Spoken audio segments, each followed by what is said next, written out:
The story begins with a boy named Masumi Makoto, who we learn has terrible luck when it comes to getting sent to another world. Instead of being blessed by a goddess and going on adventures with cute girls, his experience isn't so easy since he's not as good looking as your typical protagonist. On a day like any other, Makoto goes to school and he relaxes when he gets home, but he's suddenly summoned by the moon god Tsukuyomi. Makoto instantly recognizes him from an old Japanese legend, and Tsukuyomi tells him he needs to sign a contract and go to another world, just like his parents. We learn that Makoto's parents were originally from another world and were transferred to Japan to save themselves. But while making a deal with the goddess, they promise to one day offer their most precious possession. Makoto realizes that the god is talking about him and that he must fulfill the contract or else one of his sisters will be taken, so he ends up agreeing to go. After signing the contract, Tsukuyomi grants Makoto all the power he can give to help him in the other world, and even promises to delete his browser history. Makoto is sent to the new world, but with the warning that the goddess he's going to meet is problematic. Makoto appears before the goddess, but she's instantly disgusted to see him. She ridicules him, calling him too ugly to be the hero for her world. She claims that she has already found a more suitable hero, so she decides to dump Makoto at the edge of the world with the other low-ranked creatures. However, since she must give him some power, she decides to give him the power to understand every language besides human. The goddess sends Makoto into the abyss, where he again encounters Tsukuyomi, who informs him that since he is no longer needed as a hero, he's free to do whatever he wants. However, Tsukuyomi adds that since Makoto had a harsh life in his previous world, he will have more power in this world. After this revelation, Tsukuyomi disappears, hoping to one day meet Makoto again. Makoto continues to fall from the sky, finally landing in a wasteland with no sign of life. He keeps walking for 3 days, but finds nothing, which makes him feel lonely and depressed. But suddenly, he hears the distant voice of a girl asking for help. He rushes toward the direction of the sound and finds a pig-like creature. The girl is being attacked by a two-headed monster, so he decides to save her. Makoto dashes at full speed and jumps on the creature with immense power, which surprisingly beheads it, and Makoto is shocked to see his own strength. The girl is terrified by the sight and tries to escape, but Makoto stops her and introduces himself. She is shocked that a human can understand her language, and Makoto is even more shocked that he's talking to a pig right now, but he tries to convince her that he's a nice guy. The girl introduces herself as Emma, and mentions she was headed to the Divine Mountain to offer herself as a sacrifice to the deity named Shin. Her village has been covered in a fog for a long time now, and it ruins their crop harvest, but whenever they offer someone to Shin, the fog is lifted. Before she goes through with the offering, Emma brings Makoto back to her house to thank him for saving her, and while having dinner with her brothers, Makoto soon realizes that magic is a basic skill for the people of this world, so he asks Emma to teach him. Emma starts by teaching some fire magic, which is supposed to be tricky, but Makoto learns it in one go, surprising everyone. They suspect Makoto to be at a high level, but when they check, he's only at level 1, so Emma continues to teach him. The next day, Makoto heads out to see if he can do something, so Emma won't need to sacrifice herself to Shin. Since he was in the school archery club, Makoto transforms fire into a bow and arrow. He shoots the arrow towards the entrance to the mountain, which surprisingly destroys the gate, leaving several men wounded, and we learn that these men were using Shin's name to scare the orcs. But since Makoto has attacked Shin's home, it triggers the creature to appear. A red fog covers everything, and a huge dragon emerges, attacking Makoto. But he dodges all of the dragon's attacks, even though the mist is blocking his vision. Makoto uses a new skill that lets him sense the dragon, so he dodges everything before launching his counterattack. He surrounds the dragon with fireballs and blasts her repeatedly, which shocks the creature, wondering how he has so much power. Makoto punches the dragon, knocking it down, but when Makoto lowers his guard, the dragon attacks using its magical eyes to trap him in an illusion. We see Makoto at the archery club talking to his junior Nikumi, who he has a crush on. She confesses her love to him and asks him for a date, but Makoto doesn't believe it since he isn't good looking. He realizes it's just an illusion and uses his power to dispel it. He understands the power Tsukuyomi gave him, and it allows him to manipulate his surroundings at will. He used it earlier to sense Shin through the fog, and now strengthens his fists with it to break through the illusion. He prepares to confront the dragon, but she no longer sees him as an enemy. She's impressed by his immense powers and his memories from the other world. She tells him she's seen his memories and wants to learn more about his world. So she offers him a contract to become his companion, which would benefit them both. Makoto is hesitant at first, but ends up agreeing, and the dragon begins the ritual. Strange magic surrounds them, and the dragon tries to form a balanced contract. But Makoto's power overwhelms her, so he ends up becoming her master, and she's transformed into a human. After a contract is formed, the weaker being takes the form of the stronger one, which is why she became a human, but her appearance isn't the only thing that changed, as she shows Makoto the demi-plane she has control over. It can be accessed through mist gates that she can open, but as they enter the plane, they find a lush and fertile field, which Shin is shocked to see. The plane used to just be a dark and empty abyss, but Makoto's influence must have changed it, even having fruits that he recognizes from Earth. To be sure of the scale of this place, Makoto uses his new Kai ability to scan the demi-plane, realizing that the place is absolutely huge, but gets cut off at the end of the mist wall. If the demi-plane is a place where Shin has complete control, Makoto thinks that it probably means the goddess can't interfere with his life there, so he thinks about building his city inside. As he thinks about settlements, Makoto remembers that the reason he came to the mountain in the first place was to deal with Shin taking orcs as sacrifices, but in reality, she had nothing to do with that. Since it was all just a misunderstanding, Makoto wants to head back to explain things, so as they exit, they run into Emma, who came to convince him not to fight Shin. But she's shocked when she learns that the girl standing behind him is the Great Dragon. A party is held in celebration of Makoto's victory, which revealed the truth behind the sacrifices, and Emma thanks him from the bottom of her heart for saving their village. The village elder wants to repay him in some way, so Shin makes a suggestion that the orcs move into her demi-plane, and by the next day, all the orcs have packed up their stuff ready to move. Makoto is hesitant to just have them change their residence overnight, but the orcs are determined to repay him for the kindness he has shown them by swearing their undying loyalty to him, and Shin has already made sure the plane is completely safe to live in. In the event something dangerous were to happen, Shin reveals a mini version of herself, who will be there to take care of them. So Makoto agrees to let them move in, and construction on the new town begins. While the orcs are busy with that, Makoto spends his time practicing his magic, while Shin has her fill of his memories of historical dramas, but he starts getting annoyed by her constantly digging through his memories. Shin admits that it's inconvenient for him to have to sit still while she watches his memories, so she says she will figure out a way to build a television to play them instead. While she's gone, Makoto sees some of the memories Shin left open and starts to miss his family, but since his parents were apparently originally from this world, he thinks he might be able to find some information about what their life was like in this world. Meanwhile, in a nearby forest, a dwarf is running for his life as he's chased down by a giant spider monster. Makoto walks around the demi-plane and runs into some of the orcs who seem to be having trouble with a huge tree. They want to cut it down so they can build Makoto a house befitting the lord of the land, but it is too hard for them to cut through with their axes. Makoto is happy to lend a hand and uses his kai to strengthen himself, allowing him to cut through the tree and pick it up with ease. He's also able to heal wounds without having to expend any mana at all, so he's greatly appreciative to Tsukuyomi for granting him such a powerful skill. Unfortunately, it doesn't look like he can heal his own wounds, but he thinks it won't be an issue as long as he doesn't get hurt. Moments later, Shin returns to the demi-plane with the dwarf after finding him wounded in the forest. She ran into an old enemy of hers while she was out, and after smelling the blood from Makoto's injured hand, it breaks its way into the demi-plane to attack. But Shin decides to stay out of it and let Makoto handle it instead. It's a spider monster plagued with the curse of unending hunger, so it will eat literally anything it can get its legs on. Since it's a spider, Makoto starts his attack with the fire element to sever one of its legs, but its regeneration is powerful enough that it recovers almost instantly and continues attacking. Makoto is able to damage it, but if it keeps healing itself, he thinks the fight will never end.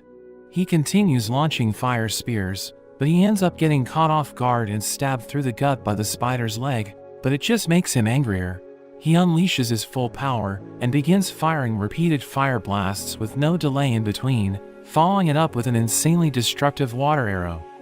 After his display of power, he passes out from exhaustion, but the spider is still able to regenerate and it grabs him once more. However, it seems to have taken a liking to him after he gave her such a fulfilling battle, and Shin suggests that she become one of Makoto's servants as well by forming a contract with him, so by the time Makoto wakes up, there's another girl by his side. Makoto wonders who she is, so she explains that she's the spider that he just fought with. She now assumes a human form because of the contract established with Makoto while he was unconscious. Makoto is shocked by this because he didn't think it was possible to form a contract without the consent of both parties. Shin walks in, and Makoto immediately confronts her on forming a contract for him without his consent, but she replies saying that it was better than a giant spider following him the entire time. The dwarf they saved introduces himself as Biren. He thanks Makoto for driving away the spider that has terrorized his village for such a long time, and he also requests that he and his people permanently live in Shin's demi-plane. Makoto almost immediately agrees to this, but Shin steps in and states that Biren and his people can move in, but in return, they would have to satisfy a few conditions of theirs, like providing them with weapons, and also acknowledging Makoto as the lord of the land. Biren isn't sure, but she gives him 2 of her dragon scales to help convince his people. The next day, Makoto walks around, trying to trace his parents' path and find human settlements, but Shin then appears and informs him that there is a serious matter which requires his immediate attention. He's back at the hut, where Shin states that she and the Spider Girl need new names because the citizens of the demi-plane didn't know what to call them.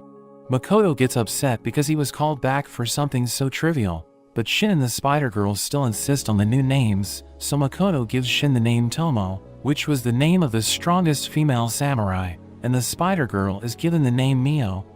The next day, a gathering of all citizens of the demi-plane has been arranged, and Makoto is surprised at all the new species which have populated the area. Tomo and Mio introduce themselves with their new names, and also mentions that Makoto should be addressed as either their master or lord. Makoto thinks it's ridiculous, but Tomo and Mio insist, so he ends up settling on being called the young master. Biren introduces Makoto to his village chief named Eld, but he mentions how Makoto has the looks far from that of a typical human. He then asks him if he was given a mission by the goddess, but Makoto is offended by this question, and states that he would never accept a mission from her, especially after she roasted him and dropped him on the edge of the world. Eld is relieved to hear this, because the opinions of his people often differ from that of the goddess. Tomo steps in and introduces a species known as the Mist Lizards, who are her loyal followers equipped with both air and water attributes. Mio then introduces her own loyal followers to Makoto, known as the Alki, whose long-term hunger has now been satisfied ever since they received some of Makoto's blood and mana. Makoto gives a brief speech to the citizens and immediately heads out in search of the village he had spotted earlier. He walks for a while and observes a human girl, but she's immediately frightened and runs away the moment she sees him. He continues towards the village, wondering why she ran away, and he's greeted by a horde of villagers, who all point their weapons at him. The people of the village speak in a language which Makoto doesn't understand, and they start to attack him, so he gets driven away. He then realizes that he couldn't understand the language because the goddess gave him the ability to speak every language besides human. Makoto goes back to the hut, upset that he couldn't understand the other humans. He reasons that people wouldn't just go around attacking others just because they can't communicate, so he assumes that he was attacked because he's ugly. But Tomo tells him it's actually because of the large amount of mana he exudes, mentioning that they would have seen him as several demon kings. Emma mentions that an easy fix for this is for Makoto to suppress his mana by imagining a lid on it, so he tries doing this, but there is only a slight decrease in mana. Makoto refuses to give up, so he vows to learn the common speech and also figure out how to suppress his mana. A magic expert named Rugu brings him a ring that can suppress his mana, but when he puts it on, it's immediately overloaded and destroyed. Makoto practices his common speech with Mio, but doesn't seem to be getting the hang of it, but he realizes that he can use his magic to write out a translation of whatever he thinks into common speech. Rugu arrives with a new magic ring, and it successfully absorbs Makoto's mana this time, but Rugu warns him that the ring changes colors from white to red when it reaches its capacity. Makoto returns to the village in a carriage, while also dressed in a cloak and mask, with the alias of being a wealthy merchant's son, and he's able to get through. He notices that everyone in the village is good looking, which makes him upset since he's the only ugly person. They arrive at the Adventurers Guild, where they are greeted by the receptionist, but she finds Makoto's appearance suspicious, so Mio and Tomo state that he's being forced to wear that mask and also can't speak because of a curse. The receptionist explains that each adventurer starts at rank E, and they can rank up by completing quests.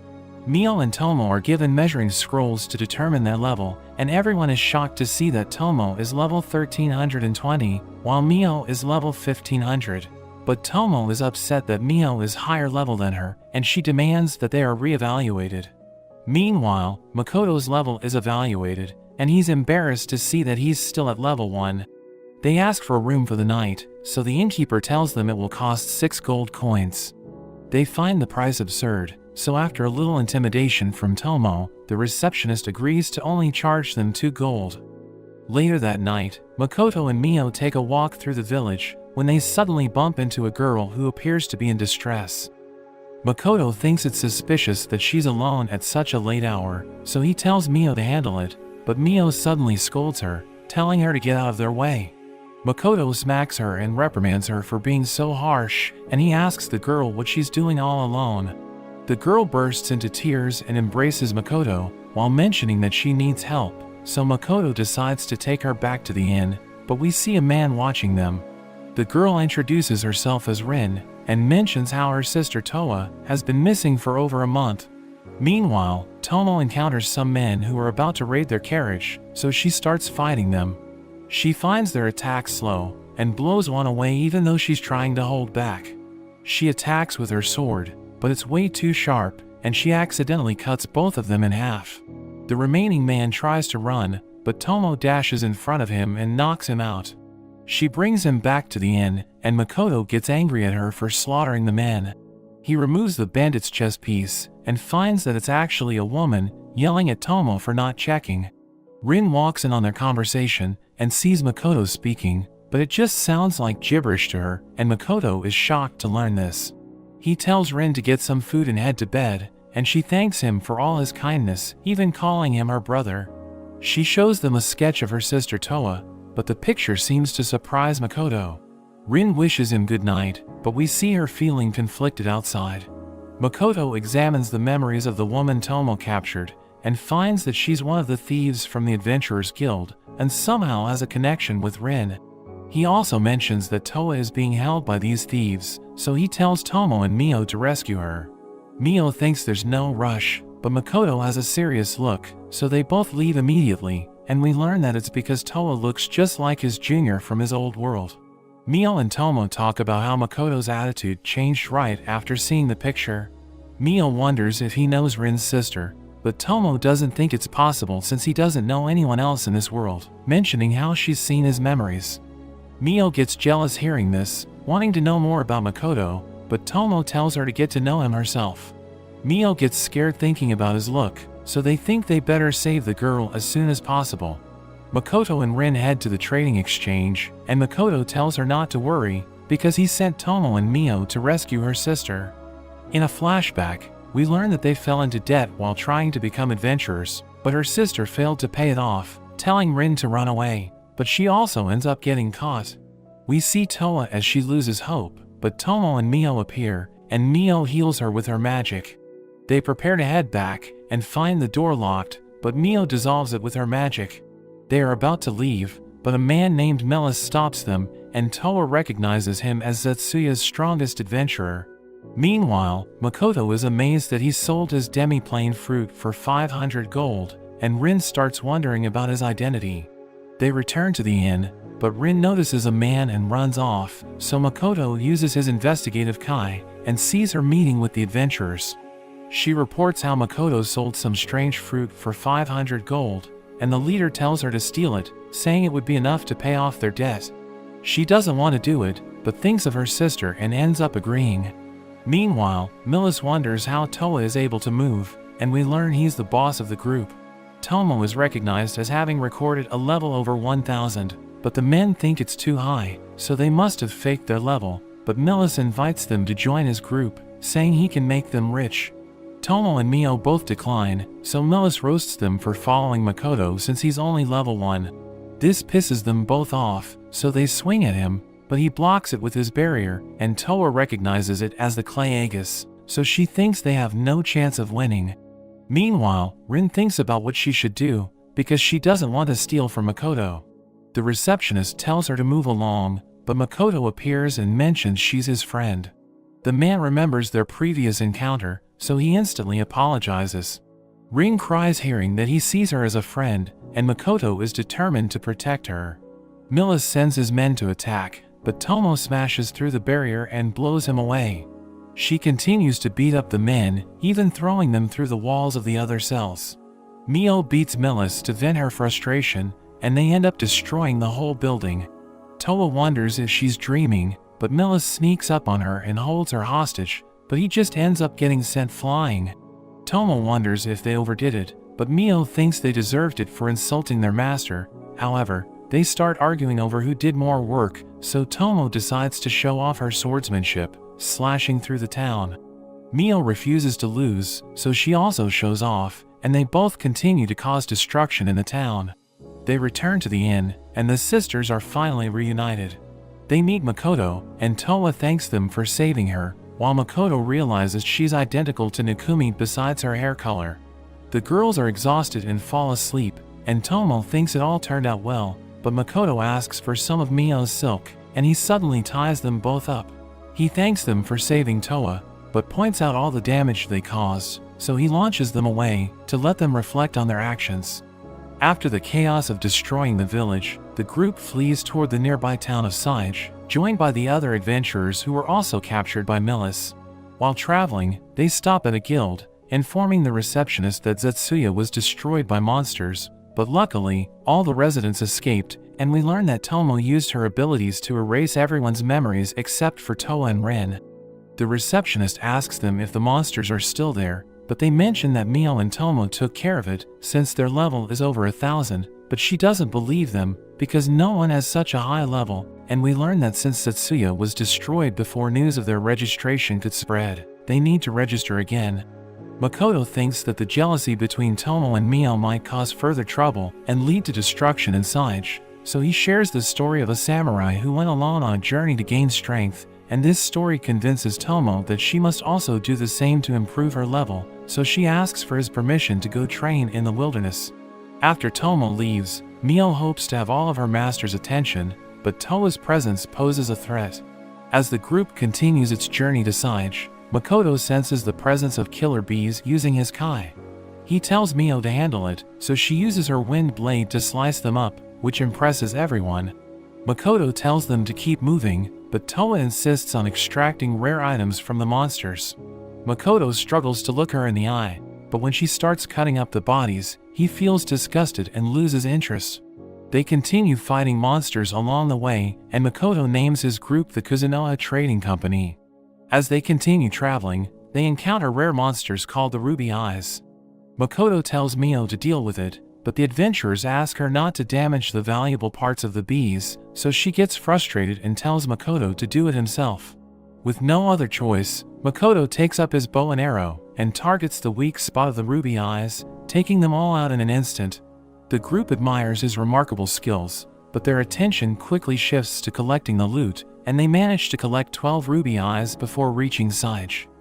When they visit the Adventurers Guild, Toa thanks Makoto since she leveled up during their journey, but he feels sad since he's still at level 1 despite killing so many bees. He comes across an S-rank quest, where a trading company is looking for the Ruby Eyes, and since the group had already collected them, he thinks it's easy money and accepts the job. They divide the loot from their hunt, where Makoto only keeps the Ruby Eyes and a few of the other valuable materials, leaving the rest for the others. They all bid each other farewell, but he suggests celebrating before they part ways.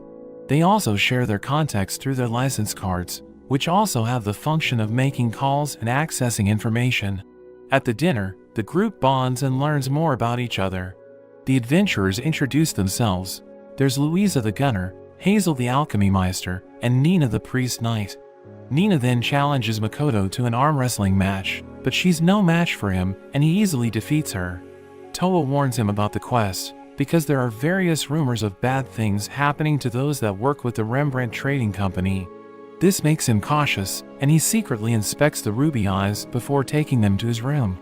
Since Mio is sharing the room with him, she hopes they'll get intimate, and to increase her odds, she even considers destroying one of the beds, but he has no interest and goes straight to sleep. The next day, Makoto can now create gates, and everyone returns to the demi-plane, where he meets Tomo's clone and reunites with Emma, who acts as his secretary. She informs him that every species in the demi-plane is settling in and performing their duties, also mentioning that they're constructing a giant castle for him, just like the one from his memories. We learn that Tomo hasn't made any contact with the group since she left for her training. As Makoto wonders how she's going, the dwarf chief rushes to take him to their workshop. He proudly presents several sets of armor they crafted, but he refuses to wear them since he's an archer, and not a knight who needs armor. The dwarves are heartbroken and start crying, but he notices a coat that suits his style, and learns it was also created by Rugu. Rugu tells him it will also absorb his mana, saying it will probably kill him instantly, but Makoto puts it on anyway, and he's completely fine. Rugu explains that the coat can change colors, switching between defense and mobility, but it soon fails to absorb all of Makoto's mana and gets torn. Makoto asks if he can make it more durable, and Rugu promises to make one that will be able to kill him instantly, so Makoto worries about his motivation. On the other hand, the Alki have transformed into humans using magic, and they primarily focus on collecting ingredients, since they can even consume the most poisonous items without any side effects.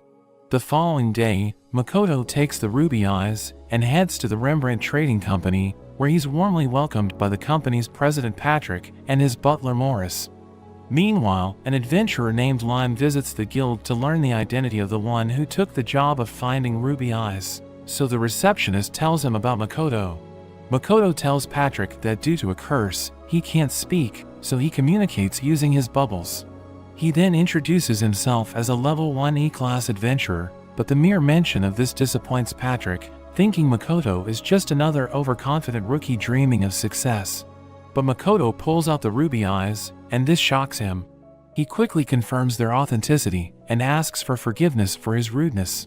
Makoto asks him why he needs these eyes, so he reveals that he needs them to create a magical medicine called ambrosia, to cure his wife and daughters, who were afflicted with a level 8 curse. Makoto sympathizes with him, and tells him he knows an alchemy meister who can help them create the medicine, but Patrick mentions that they still need more rubies to create the antidote, but Makoto cuts him off and gives him all the ruby eyes that he has, and Patrick and his servants are overwhelmed with joy. Patrick officially gives him the job receipt, and wishes him luck with his registration exam at the Merchant Guild, but hearing this shocks him, because he was unaware of any test. Makoto soon reaches the Merchant Guild, where the receptionist tells him about the written exam, and if he passes it, he will then need to complete the practical material gathering test, adding that if he fails, he will need to wait 6 months before he can apply again. To prepare for the written test, he buys an expensive book to study, but upon looking at the contents, he immediately regrets his decision. The receptionist thinks he must find it challenging, saying the test is almost impossible to pass, but Makoto instantly asks to take the test, since it's just grade school maths. He breezes through the written test in just 5 minutes, and the examiner is shocked to see his near-perfect score, while Makoto wonders about the state of education in this world. In the next part of the exam, the examiner instructs him to randomly choose the item he must obtain.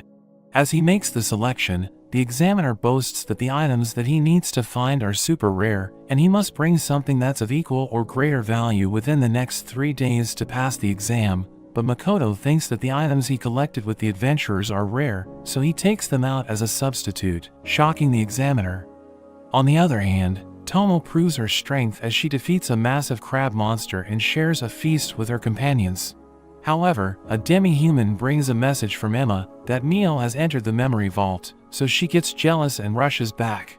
As she returns, Tomo asks if Mio has gone through Makoto's memories, but Emma assures her that she's only translating them. Tomo asks if anything happened between her and Makoto while she was away, but Mio just changes the topic. Later at a restaurant, Makoto struggles to order anything due to the language barrier. He unexpectedly orders what appears to be a lemonade, but when it's served, It's not what he expected, and he longs for a real meal. We see Lime spying on him, and the people there discuss the defeat of the killer bees and giant crab monster. After his unpleasant experience trying new food, Makoto returns to the demi-plane to enjoy his fruits, but he learns from Tomo's clone that production has decreased due to erratic weather patterns.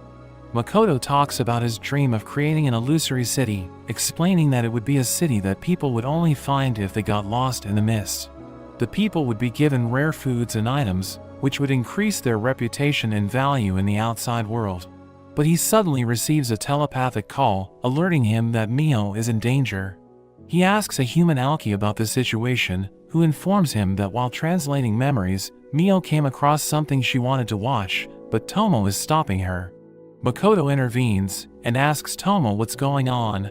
We learn that Mio saw Makoto's memories of an anime and instantly became a fan, so they are fighting about whether anime or historical dramas are better.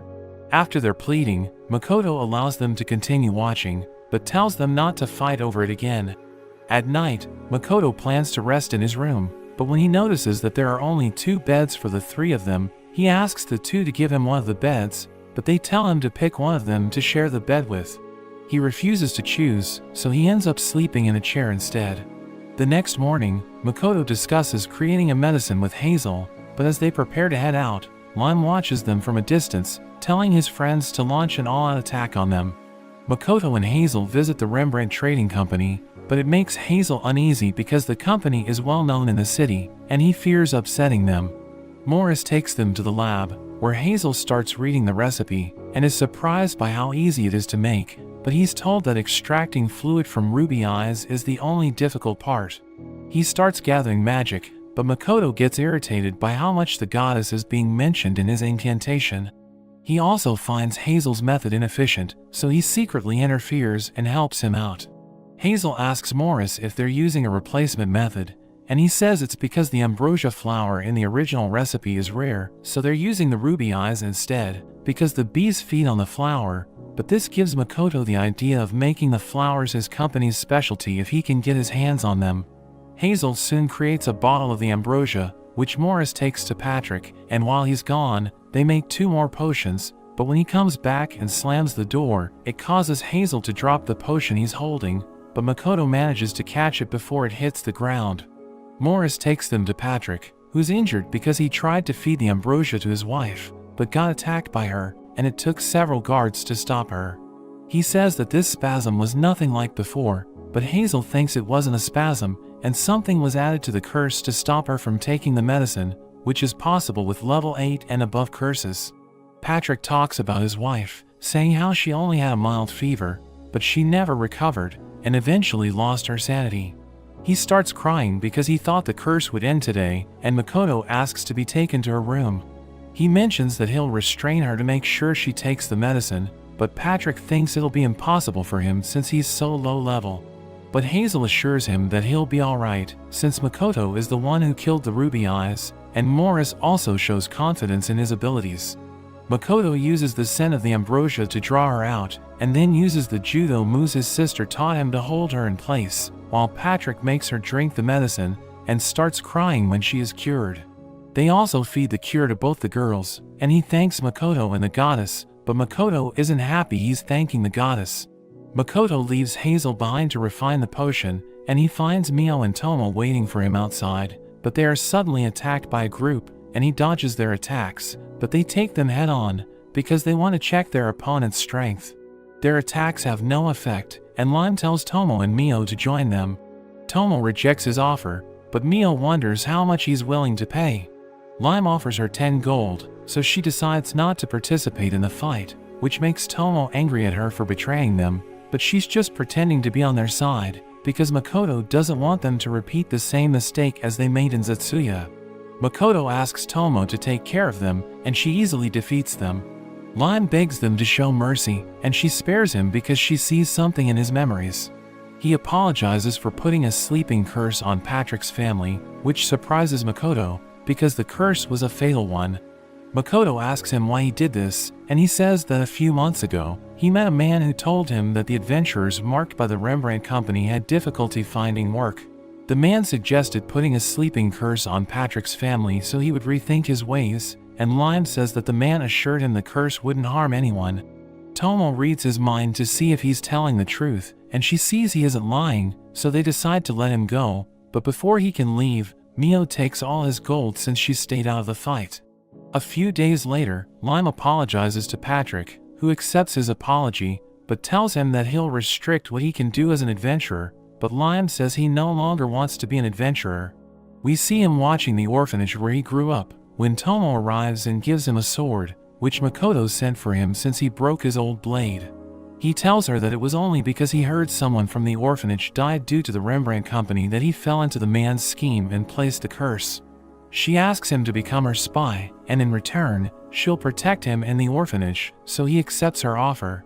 Tomo then spies on Patrick, talking with Morris about how it would be bad for them if Makoto opens his own company, which makes her suspicious of them. They return to the demiplane, and Emma tells them there's a problem regarding the three of them. She tells them that the warriors in the demiplane have started to lose confidence in their training, because they keep getting defeated by the three of them. Mio thinks that they shouldn't fight them for a while, but Tomo is against this idea, since it'll make everyone think that they've been abandoned. Makoto wants to check up on everyone, so he tells Tomo to meet with the lizard men, and asks Mio to go with him to check on the Alki. They go with Emma, and overhear the orcs talking about their upcoming training, and how it's depressing to fight Makoto, since Tomo and Mio let themselves get hit, but they can't even get close to Makoto. On their way, they meet Tomo, who tells them that the lizardmen's situation is similar to the orcs. Makoto notes that the different races aren't exchanging information with each other, and Emma mentions that everyone prefers to keep their combat techniques hidden from the other races, but he thinks that it'll be interesting to see them trying each other's styles. So they gather all the lizard men and orcs, and tell them they're doing a special training to see how powerful they are. Both sides send their most powerful warrior and the match begins. The fighters destroy the ring, which impresses Makoto, but he keeps a straight face because it's what Tomo asked him to do. The match ends with the orcs' victory, but Tomo isn't impressed and calls them both weaklings. She asks one of the orcs why they're weak, and he says that even though they seem weak to her, the match was incredible for them, but she says that they've yet to reach the level of strength that is expected of them. Makoto asks her not to go too hard on them, but she ignores him and says that they're expected to be strong enough so they can be relied upon. Since they can't measure their strength correctly by fighting the three of them, they will gather every week to fight against each other. Their strength will be measured, and they'll be given a ranking, saying it also applies to the dwarves and alkies. Everyone is concerned that their fighting techniques will be exposed, but Tomo says that since they're so weak, they shouldn't worry about this. They'll prove their strength by winning in these matches, and the ones at the top of the ranking will be known as great warriors, and those who fail to show any results should find other work, because there are more ways to contribute than just being a warrior. Tomo's clone invites Makoto to say a few words, but he's too nervous, so he just agrees with Tomo, saying they don't have anything worth concealing, but he knows they can get stronger, so they should help each other improve. While he's thinking about what to name this new ranking system, Tomo tells everyone to get ready for the dimension ranking, but Makoto isn't sure about the name. Upon retesting their levels, Mio is at level 1500, while Tomo is now at level 1340, which Makoto thinks is impressive since she increased her level by 20, while he is still stuck at 1. But Tomo isn't happy, because she expected a better result from her training. The receptionist mentions that the guild is short-handed, because most of their top members have left or are injured, so he's requested to train other adventurers, and Makoto says he knows a group of adventurers that can help. Makoto asks Tomo to train Toa and the others, so she thinks about looking for a place to train near the guild, but she remembers how Makoto reacted when he saw Toa, making her think that she must resemble someone from his previous life. She doesn't want anything to affect her time with him, so she thinks she needs to quickly make them strong enough and independent of Makoto. The training starts, and the group goes to fight a swarm of Shadowtails, but Tomo has to step in and save them, after which she yells at them for their poor strategy. She decides to teach them basic tactics, so she tells Hazel to make a trap using water and earth magic, and tells Louisa to find a place with a clear view. She tells Hazel to add poison to the mud, and then lets them continue the fight. The monkeys step into the trap and can't move, giving Louisa a clear target to aim at, and the ones who survive are defeated by Nina, who hits them head-on, and Toa, who uses her thief skills to conceal herself and attack from behind.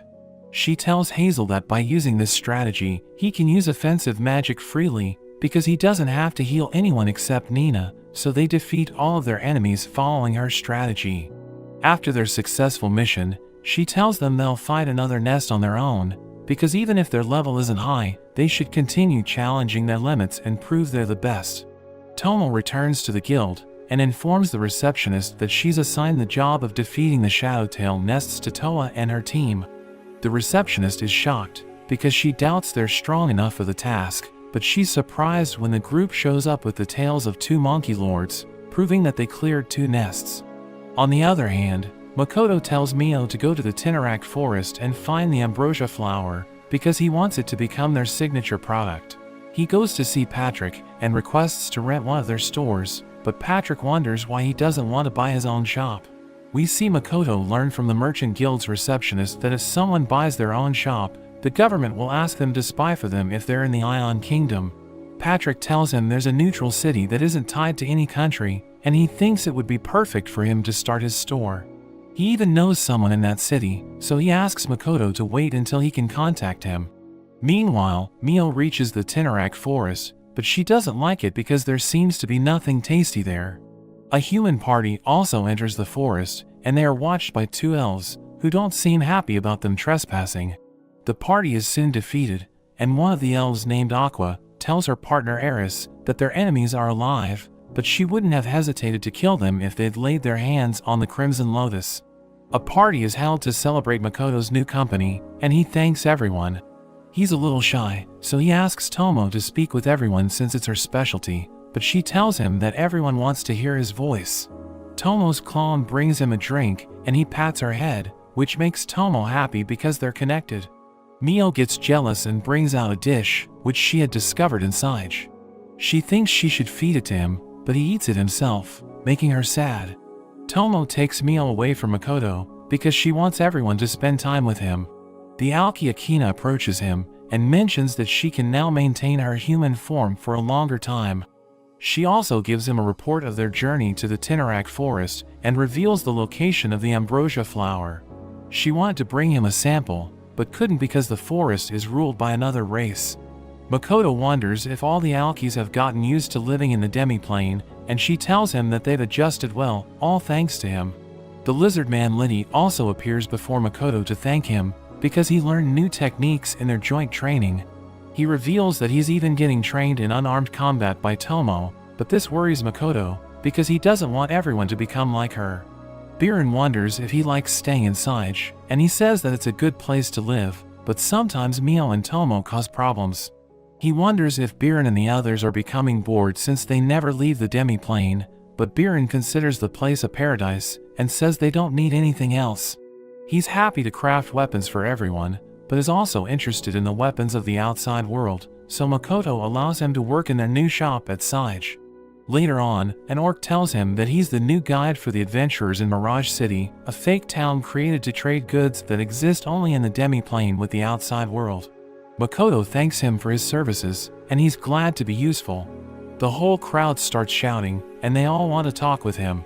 Mio complains to Tomo that she wanted to be the one to give the report about the ambrosia flower and the people guarding it, but Tomo tells her they should wait until they're sure.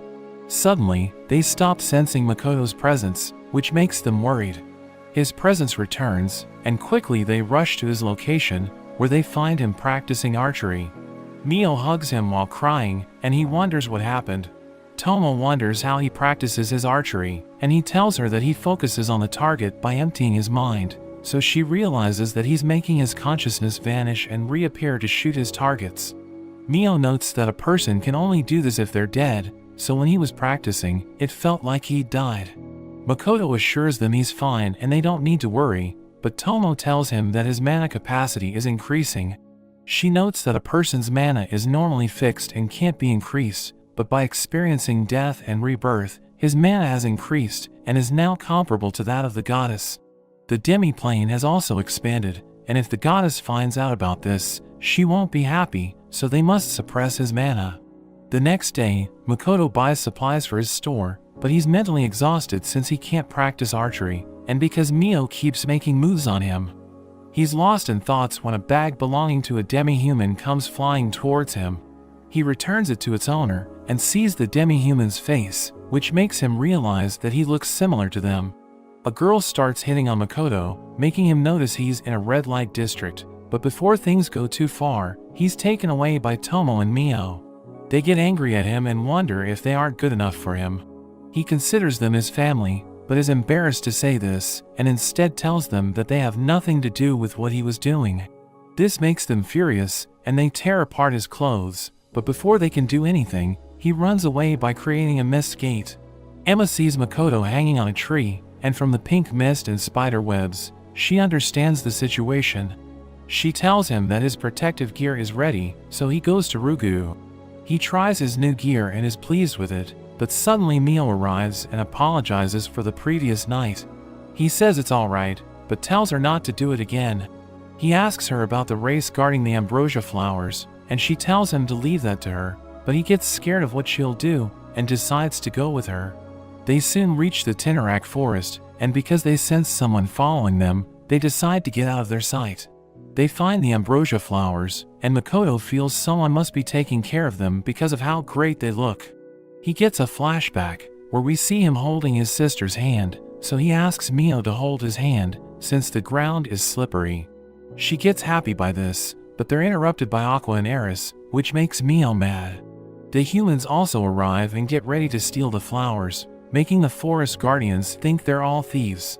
Eris attacks using ice magic, and the human girl asks Makoto why he isn't fighting back, as he realizes she's the same girl from the night before.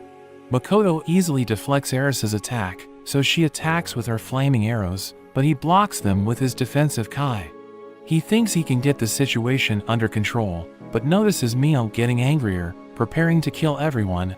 Tomo telepathically communicates with Makoto, and he asks for her help, but she refuses because he went along with Mio, and also held her hand. So to make her help him, he allows her to make a katana and cultivate rice. She tells him to distract the adventurers so she can open a mist gate and transfer them to the Mirage City, and to calm Mio, he should feed her favorite food. Makoto pushes the adventurers into the mist gate, and then gives his blood to Mio, bringing her back to normal. She uses her dark magic to absorb the mana of the elves and stop their attacks. Makoto tells her to tie them up in case they attack again, and he explains that he didn't come to steal the flowers, saying he just wants to talk, so they take them to their village, while Makoto realizes that a familiar magic barrier has been set up around the village to hide its presence.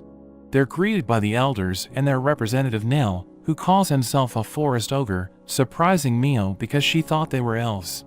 Nil's son Adano arrives to greet Makoto, and mentions that they aren't different from elves, even if they change their names.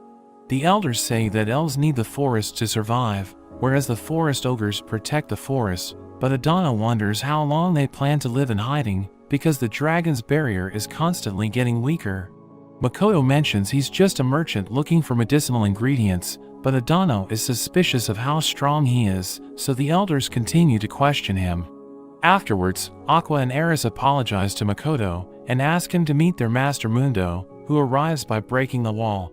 He shakes Makoto's hand, but seeing him hold his hand for longer than she ever could, Mio gets angry and sends him flying.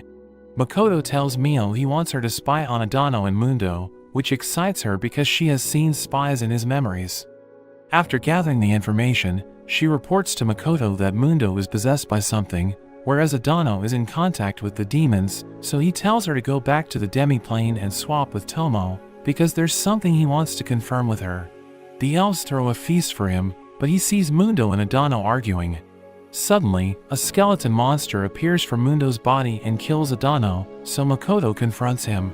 He notes that he just sucked the life force out of Mundo's body and that he's still alive, but he had to kill Adano because of his connections with a particular woman. Based on his gaming knowledge, Makoto knows that the monster is a lich. The monster tries to attack him, but thanks to Makoto's resistance against status effects, it doesn't work on him. He then uses Mio's dark magic to absorb the lich's mana, completely overwhelming him. Tomo arrives, and transfers the lich through a gate so Makoto can talk to him later. His victory surprises everyone, and they question if he's really a merchant, revealing they had planned to kill him after the feast, which makes him horrified. Tomo talks to Nil, but he fails to recognize her, so she reminds him that he was the one who asked her to set up the mist barrier around their village. She intimidates him, and he suddenly realizes who she is, so he quickly tells everyone to bow to her, but she tells them to instead bow before Makoto since he's her master.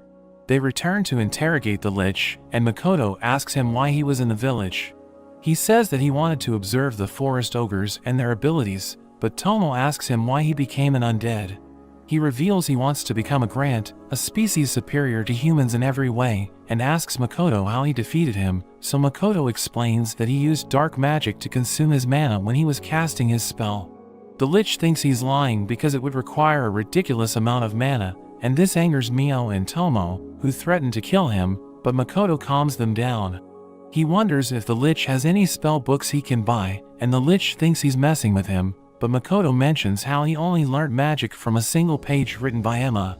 Tomo suggests keeping the lich around to help him learn magic, and she mentions how he must want to become a Grant because he knows of other worlds that aren't created by the goddess, and he must believe Grants can travel between worlds.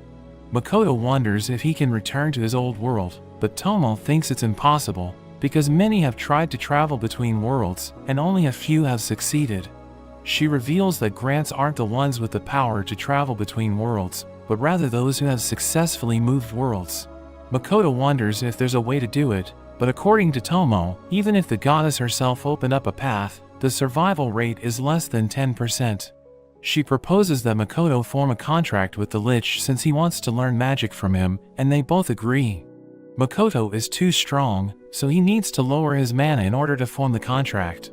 The ritual is completed, and the lich returns to his human form, thanking Makoto for the opportunity to be his servant, and he's given the name Shiki. Tomo tells him he has a lot to learn, but there's suddenly an explosion, and Tomo collapses, apologizing for her mistake.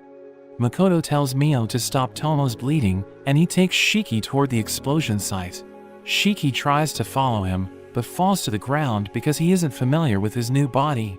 He decides to save his mana and instead treat the wounded from there, which surprises Makoto, as he wasn't expecting him to have healing magic.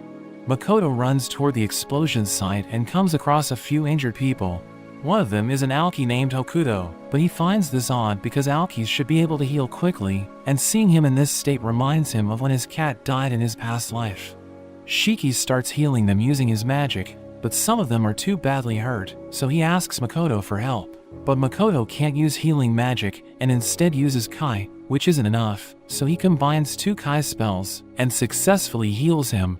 He's confused why he senses his mana covering the area, and a girl hands him a necklace, which he remembers belonging to the orc from the party. Makoto reaches the explosion site and finds traces of a mist gate, and he wonders if it's due to the explosion. He notices more gates and senses Tomo's clone as well as the orc and adventurers from the other side of the gate. The gates start closing, and he remembers what Mio told him about a person's consciousness disappearing when they die. There's only one gate left, and he tries to save the adventurer on the other side, but he starts seeing their memories. We learn that the girl he met in the red light district was after him as part of her plan.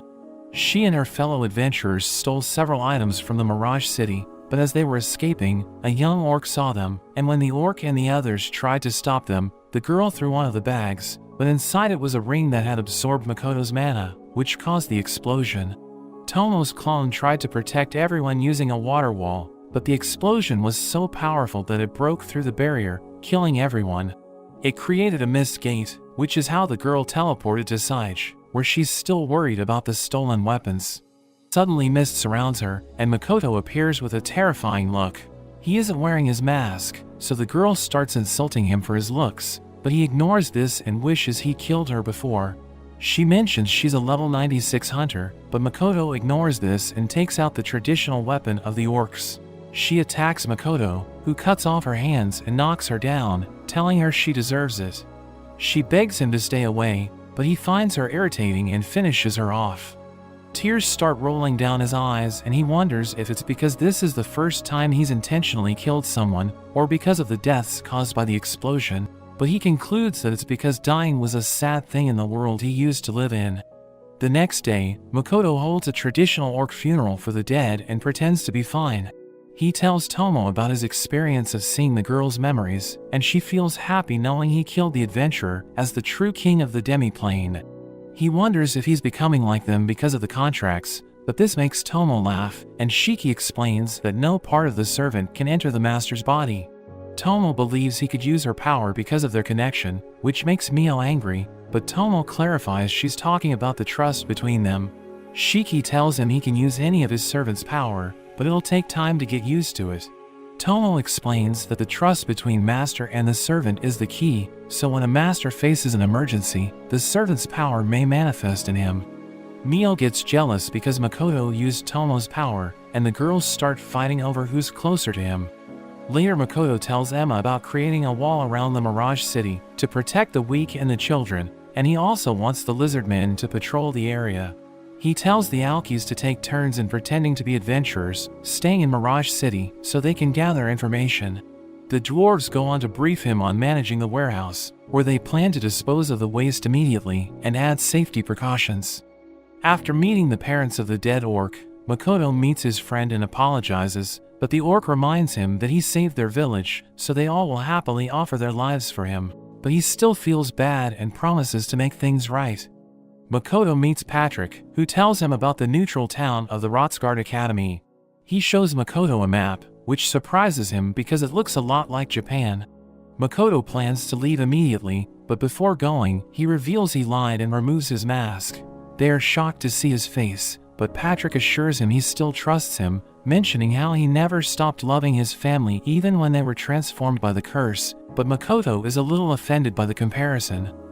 Mio and Tomo wonder why he's only taking Shiki with him on his trip, but he explains that Shiki will be more helpful because he's a former human researcher, and he also won't destroy any towns. He mentions that he was fine with not understanding the world before, but after the recent incident, he wants to learn more about their world and his parents.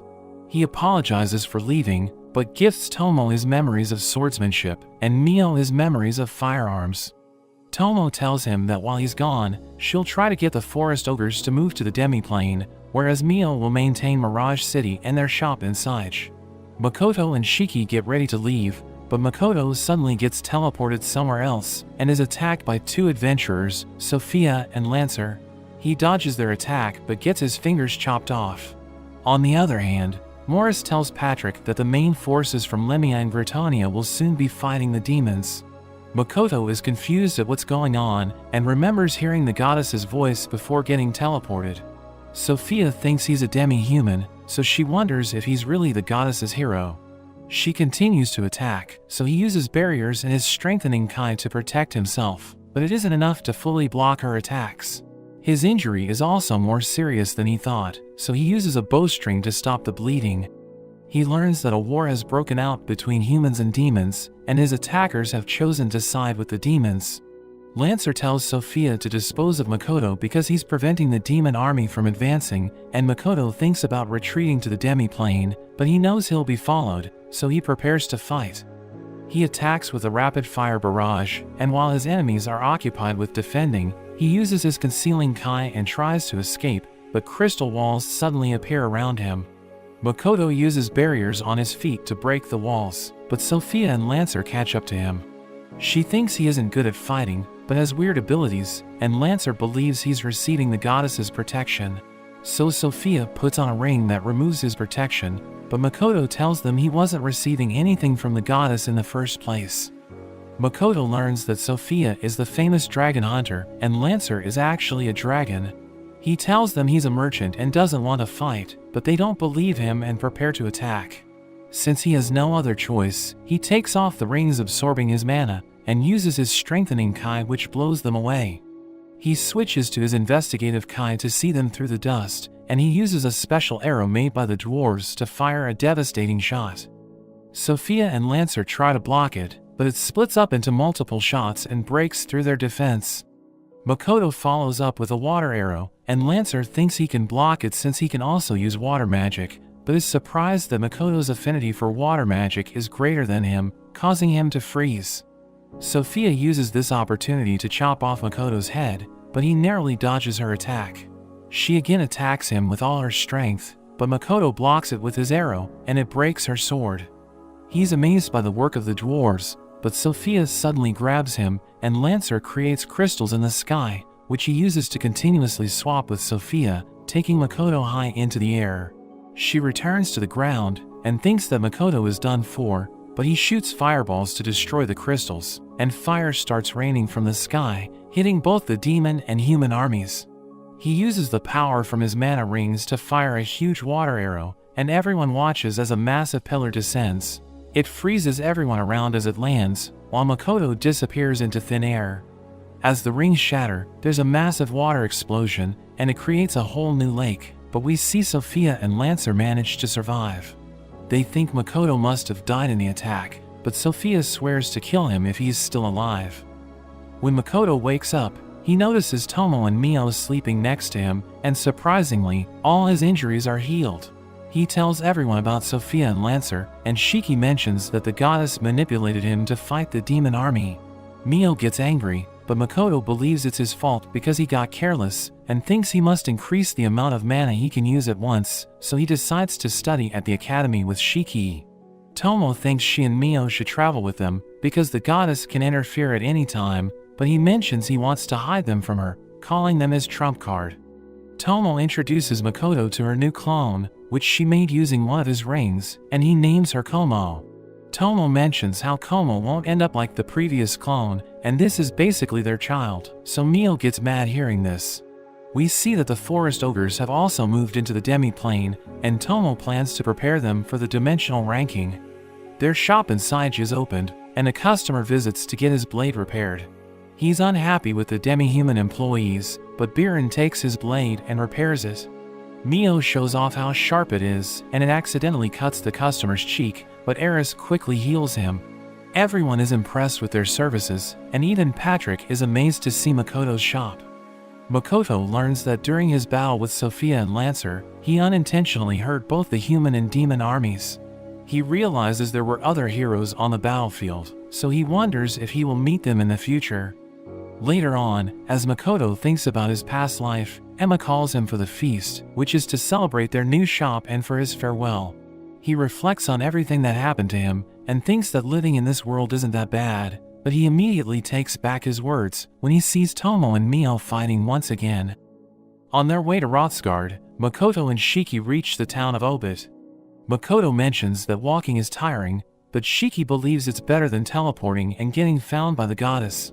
He asks Makoto to find something to eat, while he searches for a nice place to stay.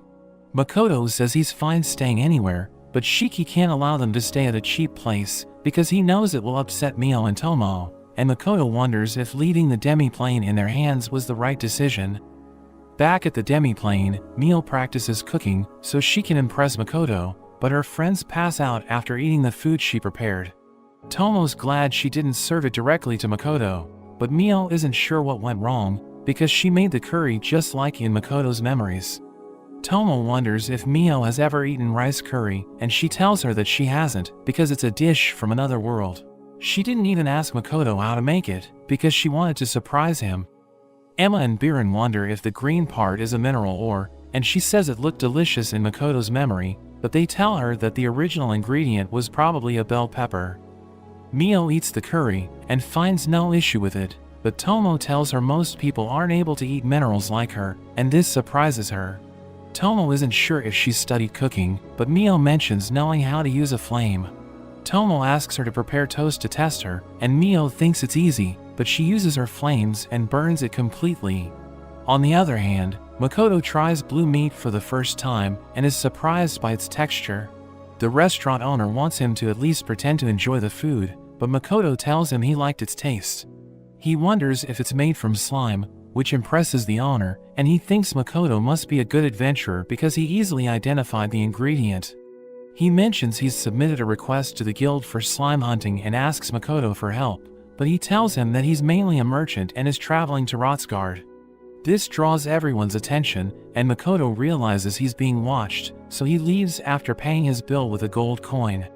Makoto walks around the city and everyone makes fun of his ugliness, which makes him question his decision to take off his mask, but he notes this is still tolerable compared to his first visit to the humans' town.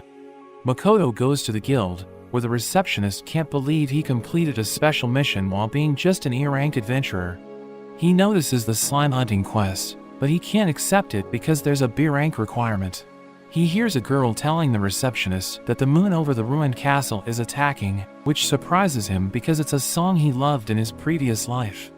She asks why they aren't helping her, but the receptionist tells her that they're understaffed and can't handle a bandit group with over 100 members. The girl gets emotional and wonders why this is happening to them, even though they offer their prayers to the goddess. A few of the adventurers make fun of her, saying that if prayers worked, there wouldn't be a need for adventurers, but the girl believes the goddess is angry because of people like them. The adventurers start harassing the girl, and she rushes out in tears. Makoto walks in the street and realizes he's being followed. He uses his kai and learns that the adventurers are attacking the girl and her partner, so he decides to help them. He defeats the men following him and sends them flying towards the harassers. One of them takes out his knife to attack Makoto, but he doesn't give him a chance and defeats them easily. He heals her partner using his healing kai, and she wonders if he's helping them because he's a demi-human, but he tells her that despite his ugly appearance, he's a human. He introduces himself, and the girl tells him she's Lana from the Toppa village, and her partner is Ito, a werewolf, which surprises Makoto because he thought werewolves were large and scary. Makoto wonders why she can't wait for the guild to deal with the bandits, and Lana reveals that the bandits tortured their village's strongest fighter Barkley and killed his wife. The villagers want to accept the bandits' request and share their resources, but every village they've robbed so far has been slaughtered. Ito regains consciousness and asks Lana if the guild will help them, but she tells him no and he apologizes for not being strong enough to deal with the bandits. Makoto says he'll escort them to their village, but they mention that it'll take a long time to reach it because it's very far. He tells them it's fine and asks them not to bite their tongue as he grabs them and starts jumping from one tree to the next. They reach the village and Lana tells him to wait while she explains the situation to everyone. After she leaves, Makoto asks Ito if he isn't part of the village, and he's surprised that Makoto can speak their language. Ito reveals that Lana and a few villagers are kind to him, but the others will never allow a demi-human like him to enter their village. Makoto uses his investigative kai and learns that the bandits have hurt several villagers, which impresses Ito, who thinks that Makoto also has a great sense of smell like him. He tells Ito that he knew he was pretending to be unconscious when he was carrying him, thinking he couldn't face Lana after putting her in danger, but he advises him to protect her if he wishes to be with her. Makoto's investigative kai detects something else, and he starts going towards the mountain, but Ito tries to stop him, and he realizes that Ito also knows what's present there. Ito isn't sure why he's doing this, so he mentions not liking the bandits using his favorite song's name. Ito wonders how he can ever repay him, so he tells him that he owns a trading company where several demi-humans work, so if they ever come to their village, they should treat them well. In the demi-plane, more people have fallen victim to Mio's cooking, who still isn't sure what she's doing wrong. Tomo tells her that just using good ingredients won't make the food taste good, because different species have different tastes, and this surprises Mio, who never thought cooking would be this difficult. Tomo thinks Mio should test her cooking on Lime, because he's a human just like Makoto, but this will be painful for Lime, so she suggests Mio to travel the world to improve her cooking. Mio agrees to this idea, which makes everyone happy, since they won't have to eat her cooking anymore. On the other hand, Makoto finds the bandits and decides to wear his mask, because he doesn't want them to figure out his identity. He uses silencing kai, which removes all the sound in their surroundings and causes a panic among the bandits.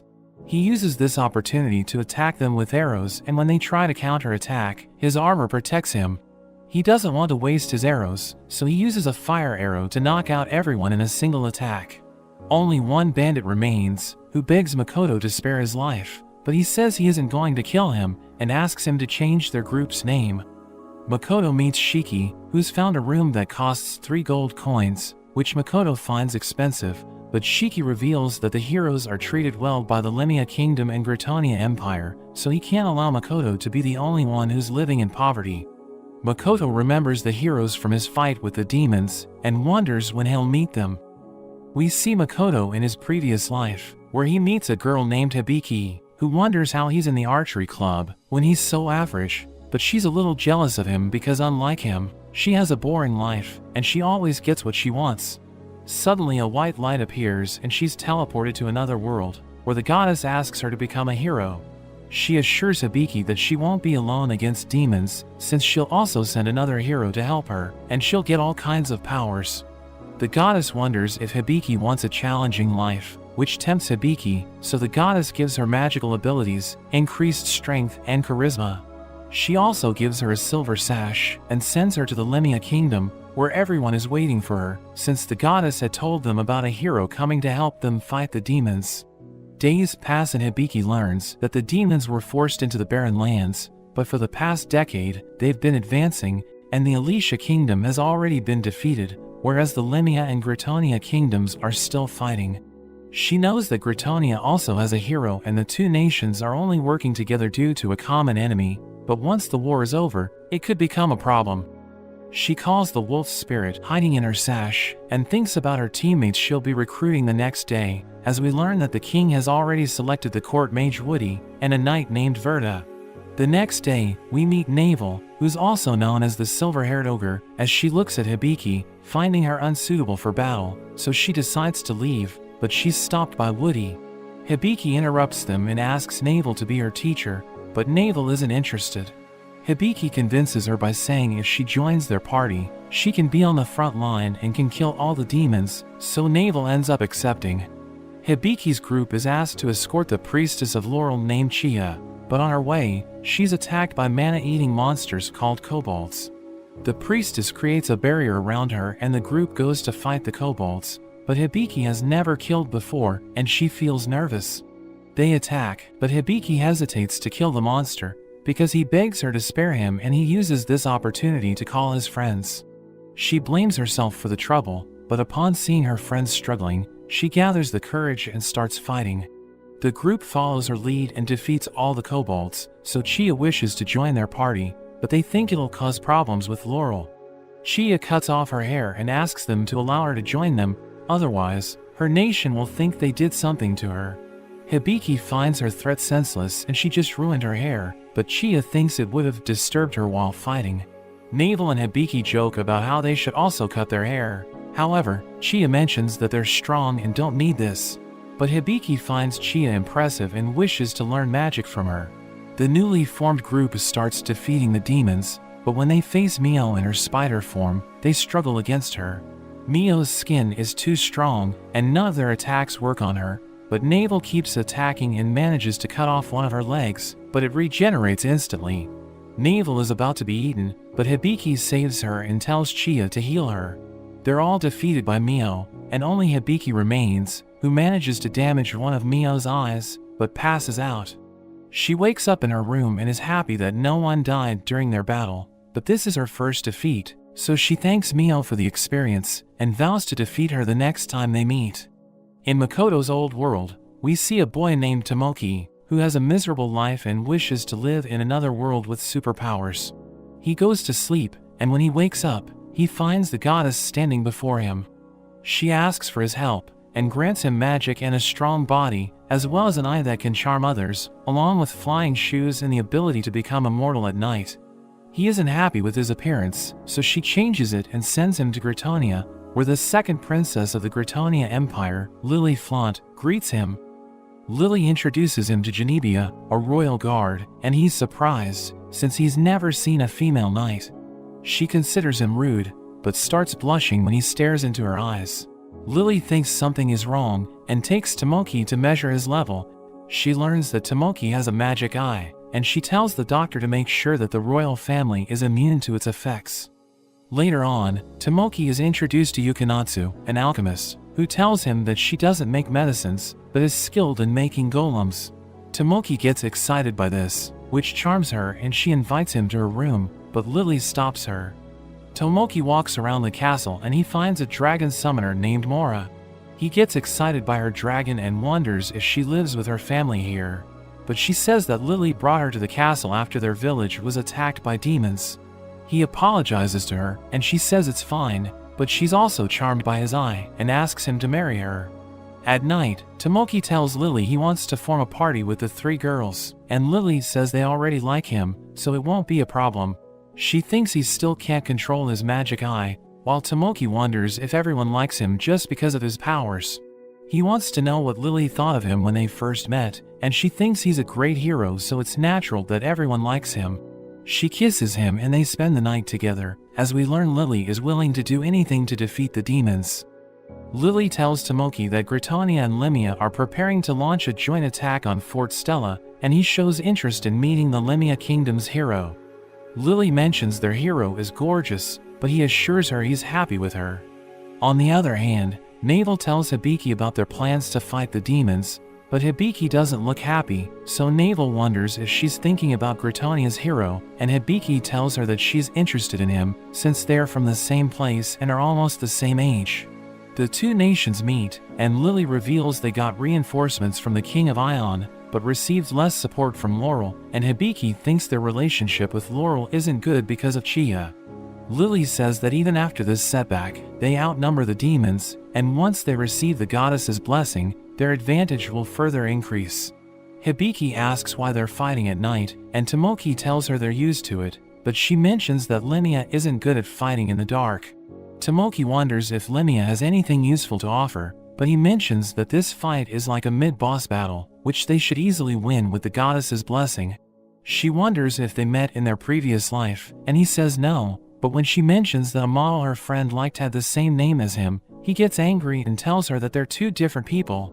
She apologizes for upsetting him, and he asks what level she's at, so she reveals she's level 430, but Tomoki says he's over 600, which makes her realize that he's trying to one-up her. At night, Navel wonders why Hibiki came to this world, and she explains how she was born into a good family and wanted to experience challenges in her life. Navel can't believe Hibiki is going to war because she couldn't even kill a kobold at first, but Hibiki says that this time she has a friend to watch her back. Tomoki asks for the goddess's blessing as they prepare for battle, whereas a demon commander Rona is told they're about to be attacked. The war begins, and Hibiki feels something isn't right because they easily defeat their enemies, so she tells Chia and Woody to put a barrier around them in case they fall into a trap. They reach the fort's gate where Rona activates a magic circle, making everyone fall into a hole, but Tomoki uses his flying shoes to escape, and when Rona attacks him using ice magic, he uses the divine spear to block her attack, and his party also escapes thanks to the replica shoes made by Yukinatsu. He asks Mora to summon her dragon Nagi, which they ride to enter the fort. A demon commander appears to fight them, and Tomoki attacks without hesitation, blowing up the demon's arm, but the demon considers him rude for starting the fight without introducing himself. Tomoki realizes that the demon won't be defeated in a single attack, and Hibiki arrives to help him. She apologizes to the demon for Tomoki's behavior and introduces herself, and the demon tells them that he's Io the demi-giant. He regenerates his arm, which shocks Hibiki, as his regeneration is on par with the black spider. Io removes the goddess's blessing from Tomoki and Hibiki, making them fall to their knees, which makes Tomoki realize that he's no longer immortal at night. He tells everyone to retreat and reminds Hibiki that they're heroes who can't die here, but she decides to stay, and tells him that she won't call someone who only cares for themselves a hero. Io is disappointed that he'll only be fighting Hibiki, but she tells him that she isn't alone, as her party arrives to fight by her side. The goddess is disappointed that the humans weren't successful even after she sent 2 heroes to help them, but she suddenly notices Makoto. Hibiki and the others keep fighting Io and manage to hold until morning, but reality hits Hibiki that she isn't strong enough to defeat him. Rona asks Sophia how things are going, and she tells her that everything is fine, but at that moment they see the goddess's light, and we see how Makoto was summoned. This gives the humans hope and they continue to fight, but they're still on their last legs, so Navel asks Woody to use the magic device, which will allow her to hold back Io while everyone else escapes. He hesitates at first, but decides to use a talisman on her sword and gives her the rose sign. Navel attacks Io and manages to cut him, which surprises Hibiki, so Navel tells her she's using a special catalyst, but Verta notices the rose sign on her neck and realizes what's happening. Navel cuts off one of Io's hands, who's surprised that the people of this world know spells that he's never seen before.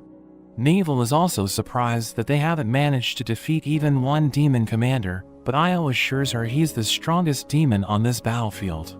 Naval slashes Io's neck, which impresses him since he didn't think he would have to use his full strength.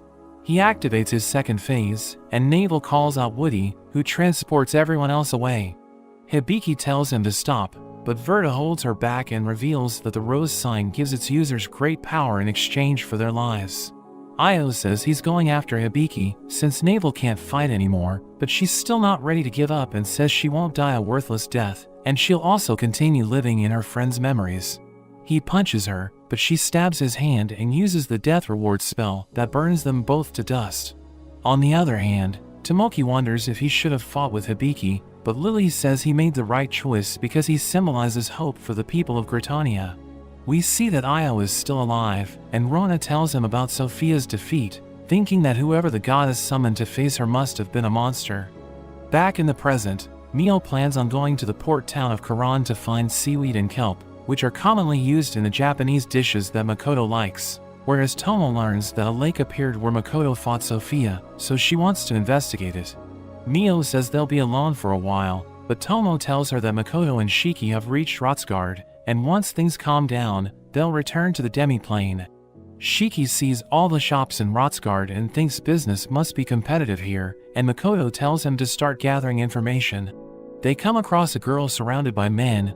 The girl tries to leave, but a man pushes her, and Makoto tells him to stop, but since he can't speak their language they ignore his writing, so he tells Shiki to talk with them. Shiki tries to talk some sense into them, but when they don't behave, Makoto thinks that if Mio and Tomo were here, they would have wanted to kill them, but since he's with Shiki, he thinks he won't have that problem, but Shiki gets mad at their attitude. The men tell them to stay away, as they need to talk with the girl, but Shiki says he will allow them to live if they leave, which makes Makoto realize he's picking a fight on purpose. The men use wind magic and start floating, but Makoto wonders why they're not attacking. Shiki uses earth magic and sends them up into the sky, but Makoto removes his spell, and he thinks Makoto will soon become a master at counter-spelling. Makoto asks the girl to run away, but she says she didn't ask for his help, so Makoto tells her that he doesn't expect anything in exchange for his help. She realizes he's not like the other men, and tells him that she's a waitress at the Gotetsu restaurant, and she'll properly thank them if they visit the place. Shiki finds the girl rude, but Makoto understands why she would be suspicious of a stranger saving her. They notice the men still floating, so Makoto tells Shiki to help them. But Shiki drops them to the ground and thinks they shouldn't have gotten involved, and Makoto says he got curious after seeing the girl's eyes.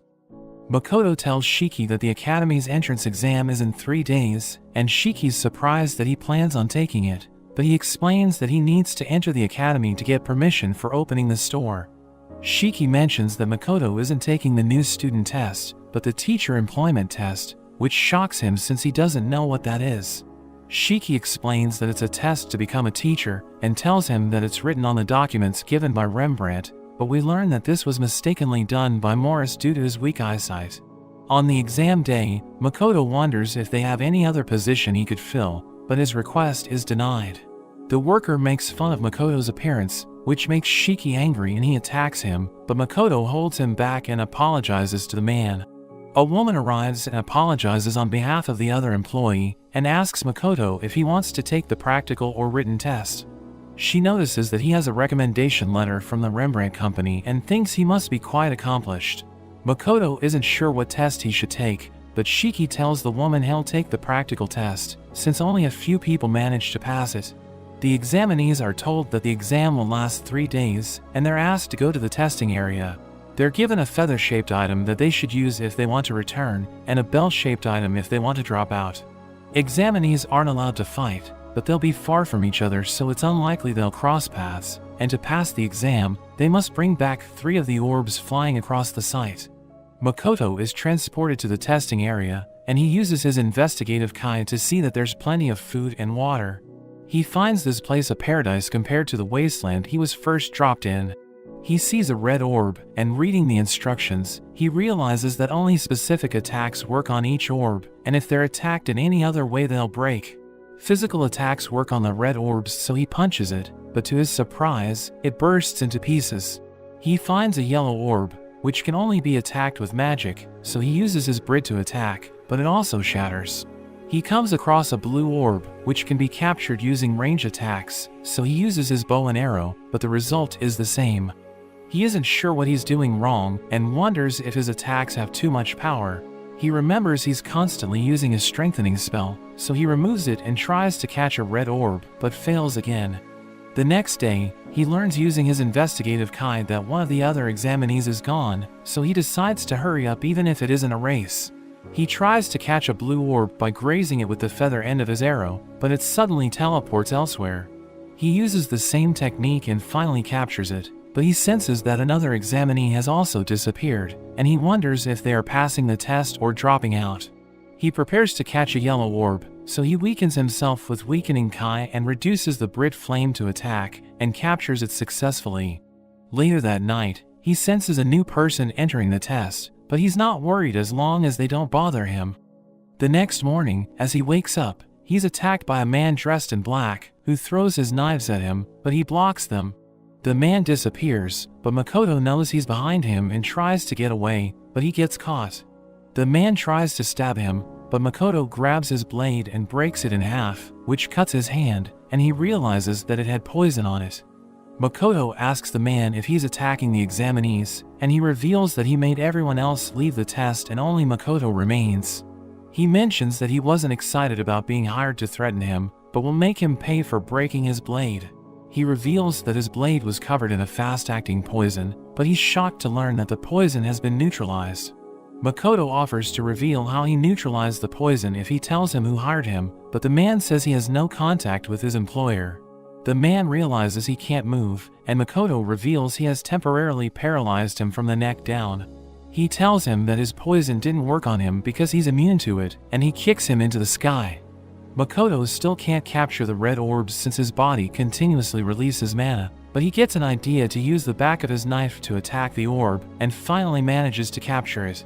He uses the feather to return to the academy, and the examiner wonders if he also dropped out like the other contestants, but is surprised when he sees that Makoto collected all the orbs.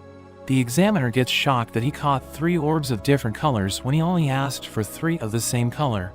Makoto tells Shiki that he has been appointed as a temporary instructor, and he wants to go to the Gotetsu restaurant since the next exam won't be for a while. On the other hand, the examiner drinks with a girl at the bar, and reveals that no one was supposed to pass the exam because someone made a request to increase the difficulty, but Makoto still managed to pass, which the girl finds interesting.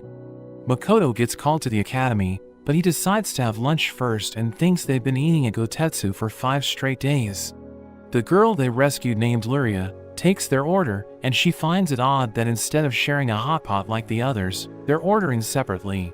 We see one of the bullies named Alumgand secretly watching them, when he's approached by a girl from the academy, who gives him a magic medicine that'll increase his physical and magical abilities.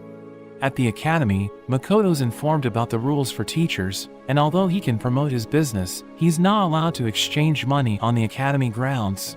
He learns that the teachers are paid 10 silver coins per student, and part-time teachers can lecture a maximum of 30 students.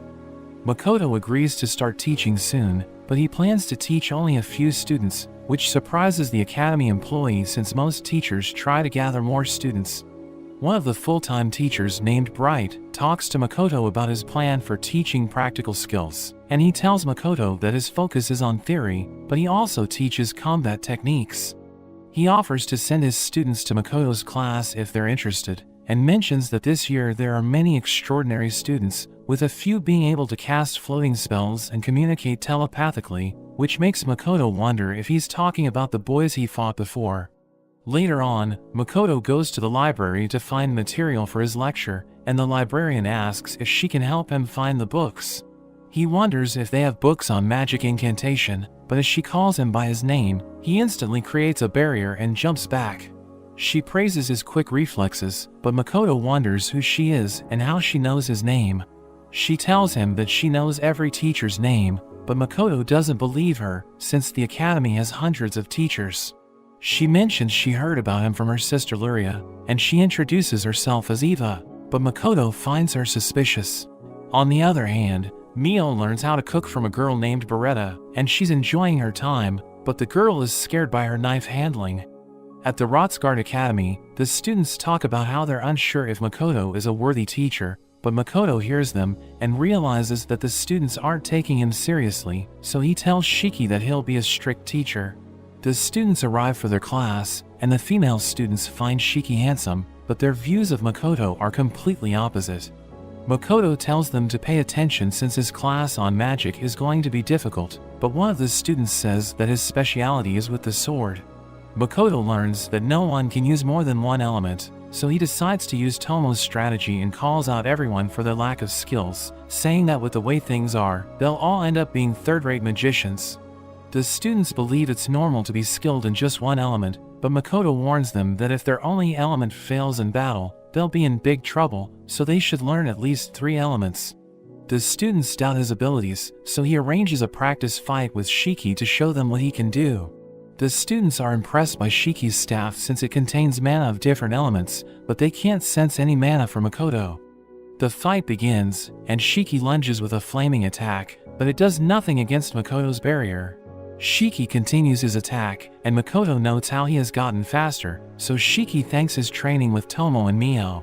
Makoto counters with a fire blast, pushing Shiki back, but Makoto is impressed he survived.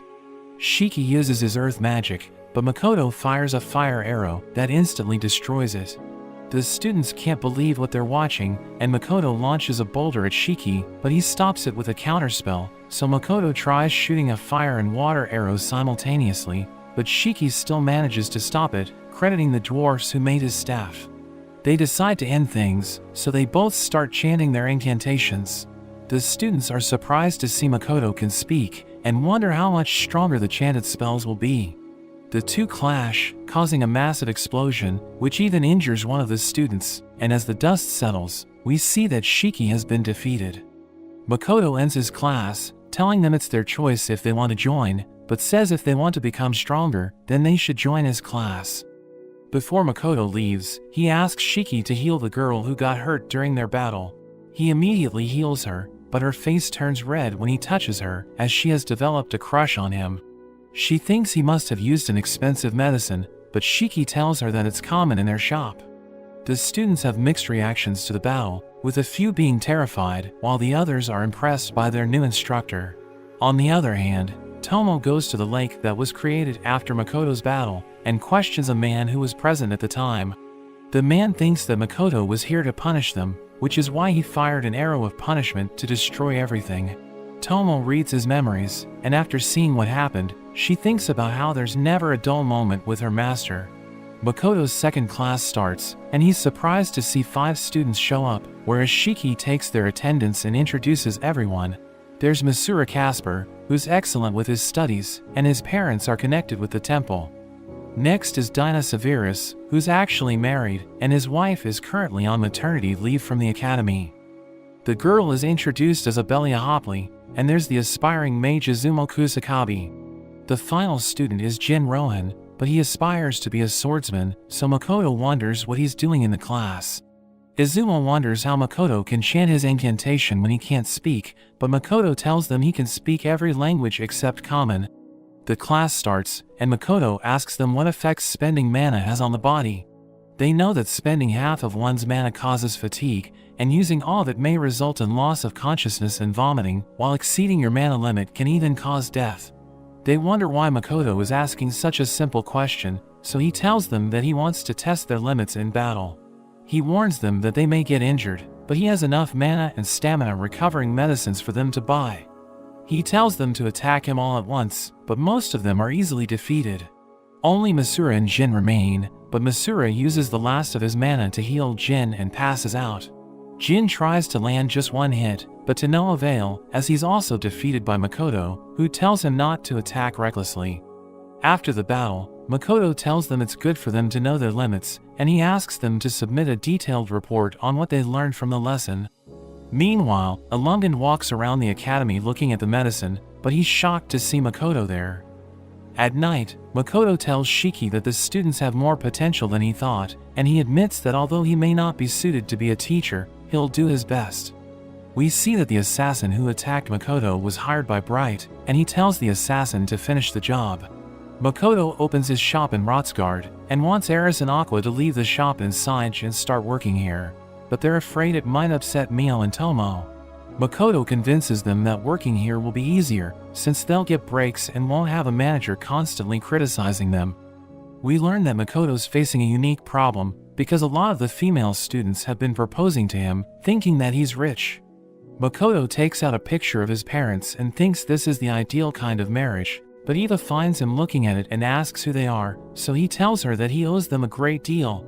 He thinks the students have a strange view on marriage, so she tells him that most of the students in this academy are children of merchants, and they don't think love is necessary for marriage, which makes Makoto think that Tomo and Mio are better than them since they aren't after his money. On the other hand, Lime reports to Tomo that someone fought the dragon Laika before the Battle of Fort Stella. He wonders if Tomo has found anything about the ring that removes the goddess's blessing, but she hasn't, and she tells him to stop talking because someone followed him. A group of travelers knock on their door, revealing that they came here because they heard about a strange weapon, and as the door opens, we see that the travelers are Tomoki and his friends. They introduce themselves, and Lime realizes that Lily is the second princess of Gritonia, and Tomoki is their hero. Lily says that they came here to study the lake, but she's interrupted by Tomoki, who is fascinated by Tomo's katana and wishes to see it. She gives it to him and tries to explain something, but he doesn't care about what she has to say. He tries to unsheath it and fails, so Tomo tells them that only she can use it, which shocks him since he can wield any weapon. Tomo takes back the sword and unsheaths it, impressing everyone, and Lily wishes to buy it, but Tomo reminds her that only she can use it. Lily tries to pressure her by revealing her identity as a princess, but it has no effect on Tomo, who refuses to be a part of their team. Tomo realizes they want her blades so they can use it to make more weapons. She tells them that she isn't going to sell her katana, so Tomoki uses his magic eye on Lime, and he offers to give them his sword. Tomoki also tries to convince Tomo, but she's unaffected by his eye, and says she's disappointed after meeting Gritonia's hero. Tomoki again tries to charm her, but she doesn't like his intentions and says she belongs only to Makoto. Mora realizes that Tomo is a dragon, so she tries to use her power to control her, but it doesn't work, as Tomo cancels her spell, which also removes Tomoki's magic from Lime. Lime calls Tomoki a goon, which makes him mad, and he attacks him with his spear. Tomo calls him trash, and looking into her eyes reminds him of the bullies from his previous life. He tries to attack her, but she uses her mist to teleport them away. She says she'll act as if they never met, and warns them that if they act foolishly again, she won't hesitate to kill Tomoki, but since she's the only one he hasn't been able to charm, he's determined to find a way to have her. Lime feels ashamed that he willingly gave his sword to Tomoki, but Tomo asks him to become her servant, and he immediately accepts, saying that he doesn't want to feel powerless again. Meanwhile, Mio collects seaweed scraps, but is suddenly attacked by Hibiki's wolf spirit. Mio is about to kill him, but Hibiki stops her and apologizes for her spirit's actions. Hibiki offers to help Mio with her injury, but Mio says she's fine. Hibiki still wants to make things right, so Mio asks her to help her choose the best seagrass pieces. Hibiki asks her if she's talking about the seaweed and kelp, and Mio is excited since she can tell the difference between the two of them. Later on, Hibiki reveals that she was traveling to Sage to buy weapons, but Mio's more interested in getting cooking tips from her. Woody thinks about Hibiki's deep emotional scars, and how she has been hiding her true feelings since Navel's death. Mio senses a creature coming their way, so she decides to check whether Hibiki's strong enough to take care of it. As they come face to face with the creature, Hibiki asks Chia to make a defensive barrier, and she tells Woody to provide them with support. Verta attacks the creature, but his sword starts breaking, and Mio thinks that they aren't that bad, but are poorly equipped. Verta thinks he has to fill in for Navel's absence, and he attacks recklessly, which breaks his sword and he gets injured. Hibiki sees his blood and remembers Navel, which makes her freeze up, so she asks Mio to help them. Mio says it's their fault for not knowing their strength, so she steps in and easily defeats the creature. She asks them to help her harvest materials from the monster, but it's still alive, and attacks Mio from behind. The attack tears Mio's kimono, which makes her furious because Makoto had praised her in it, so she completely blows it up, and the party can't believe what they're seeing. But Mio suddenly knocks them all out, and Hibiki's wolf emerges. Mio realizes that it recognizes her from their previous fight, but mentions how she's different now and means no harm. Hibiki wakes up in a room with a letter from Mio, saying that she brought them to Saige, and asks her to visit Makoto's shop once she wakes up. They go to the shop where they meet Mio, and Hibiki tells her that she'll accept any criticism from the battle since she had to ask for help, but Mio just wants her to teach her how to cook. Wui mentions they came to Saige to buy equipment and train in the wasteland, but Mio tells them that they aren't strong enough to survive there. Hibiki tells her they have to get stronger, and Biren offers to make equipment, but while they're being made, Hibiki should help Mio with her cooking. Mio thinks that the equipment doesn't guarantee their survival, and she also can't learn to make broth in just 3 days, so Biren proposes to send Toa and her party to ensure their survival. Meanwhile in Rotsgard, Shiki tells Makoto that Tomo wants him to return to the demi-plane because she has a lot to report, and in their absence, the forest ogres will take care of the shop. Makoto is a little worried, but decides to trust Shiki and returns to the demi-plane. Makoto wonders why it's so hot even though it's night, and Shiki mentions the weather has been changing irregularly in the demi-plane. They go to Makoto's newly constructed house, where everyone welcomes him back. Mio serves him a dish that he finds tasty, which makes her happy, and Tomo reveals that Mio was the one who cooked most of the food for the party, so Makoto praises her cooking, and she promises to serve him even more delicious food in the future. Mio leaves in excitement, and Emma reveals that she's going to Saige where she's learning from an adventurer. Tomo reports to Makoto that during her investigation, she met the Gritonia Empire's hero, and Makoto wonders what he was like, but she thinks he was trash. She mentions that Tomoki overestimates his abilities, and is easily consumed by his desires, which makes her think he might go to war with the other kingdoms after defeating the demons. She also mentions that she read the princess's mind and saw an image of a firearm. Shiki thinks that Tomoki must have told them about it, but Makoto doesn't consider them to be as strong as magic. Tomo mentions she considered killing them, but Makoto tells her just to watch them for the time being. We learn Shiki told Tomo everything about their situation in Rothsgard, so she teases Makoto for being so popular at the academy. Makoto still wonders why it's so hot in the demi-plane, and Tomo thinks it's due to the mist gates that he has been opening. She reveals that the last place Makoto opens a gate affects the weather in the demi-plane, but he's confused since it was cool at the academy. Shiki thinks that the weather at the gate's location affects the demi-plane in a more complicated way, so Tomo decides to look into it. Meanwhile, Hibiki tells Mio that she has been asked to return to Limia, and even though Mio wants to learn more from her, she understands her situation. She thanks Mio because they wouldn't have survived in the wasteland if it wasn't for her, and Hibiki asks Mio to come with her, but she refuses her offer, saying that the only thing that matters to her is Makoto. Emma shows Makoto their new plants, and says the harvesting has increased thanks to Shiki's instructions, but he says he just told everyone what could be accomplished by using earth magic based on Makoto's knowledge. Makoto is happy that they won't have to worry about food anymore, and even though he's concerned about the weather, he still wants to increase the population of the demi-plane. Makoto meets with Eld, who shows him a piece that Mio brought back from the monster that damaged her kimono. Eld reveals that it belongs to a monster that consumed a wind spirit, which is shocking since monsters don't usually do this, so someone did it deliberately, and Shiki confesses that he was the one who created the monster for an experiment before he met Makoto. He fed the monster's weakened spirits, hoping they would turn into one, but he never saw the results. Makoto meets the species selected by Mio and the others for moving into the demi-plane. There are representatives from all 3 species, but Makoto thinks it's a bit arrogant to summon them instead of visiting them. Emma mentions that they're the ones trying to move in, so it's normal that they are the ones to come, and she also tells Makoto to start acting like the master of the demi-plane. Makoto meets Kaken, the leader of the Wingkin species, and his advisor Shona. They fly in front of Makoto, which makes Emma angry, because they seem to be looking down on Makoto, so she tells them to get down. Makoto thinks they're impressive, considering they live in a place even more remote than the mountain where Tomo lived, but they say that even though their area is remote, it still has plenty of resources. Makoto wonders if they've been protecting their village alone, and they say they were able to do so because they're good fighters. They wonder if they'll be treated the same as everyone else and given a good job, and when Makoto says yes, they become emotional.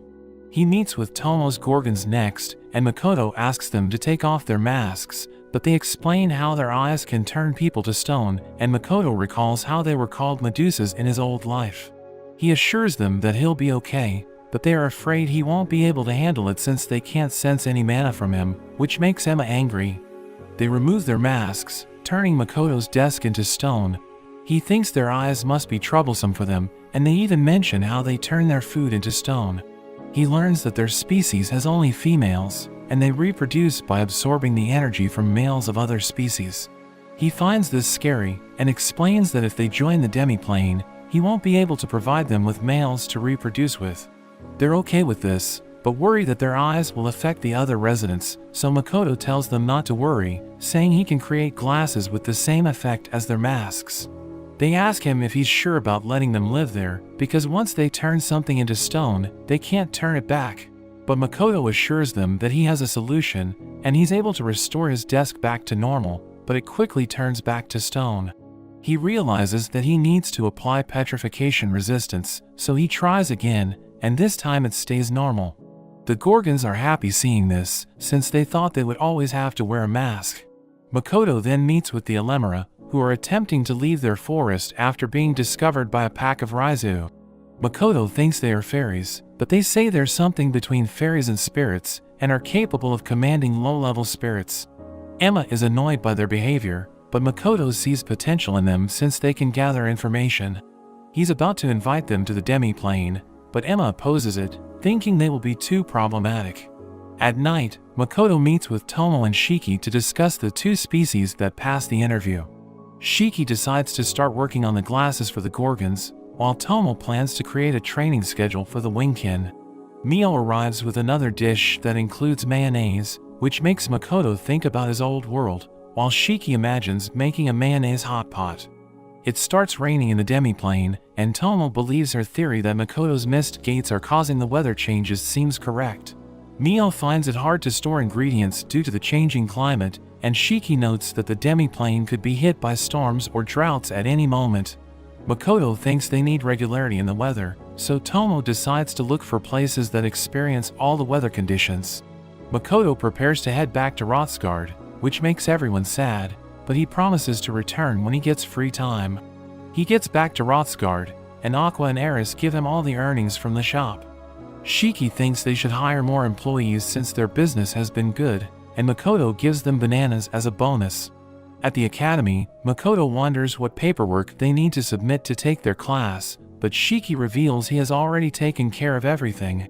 Bright interrupts them and asks Makoto for 10 healing potions, saying they are great, so Makoto tells him to come to the shop, because they have many other products. Makoto is shocked by all the letters he received while he was gone, and Shiki says he'll take care of them, so Makoto just asks to see the important documents. There is an application from 3 students to join his class, but he's shocked when he sees their names. His class begins, and Makoto asks the new students to introduce themselves. There's Sif Rembrandt, who is on leave from the academy due to illness. She excels in attack magic, particularly with earth and fire elements, and has the protection of spirits due to her earth affinity. Next is her sister Yuno Rembrandt, who's skilled in physical combat and is capable of using enhancement magic. Makoto recalls how they were both cursed and is glad to see they have fully recovered. The last student is Karen Force, who transferred from the Husk Royal Academy and specializes in the water element. Makoto wants everyone to get along and tells the Rembrandt sisters that even though he's friends with their father, he won't go easy on them. The students are confused by how the sisters are acting and think they are just pretending to be nice. Makoto sees that the students are acting suspiciously, and Shiki tells him that the sisters have a bad reputation because they boast about their wealth and their looks, but Makoto thinks they don't seem that way.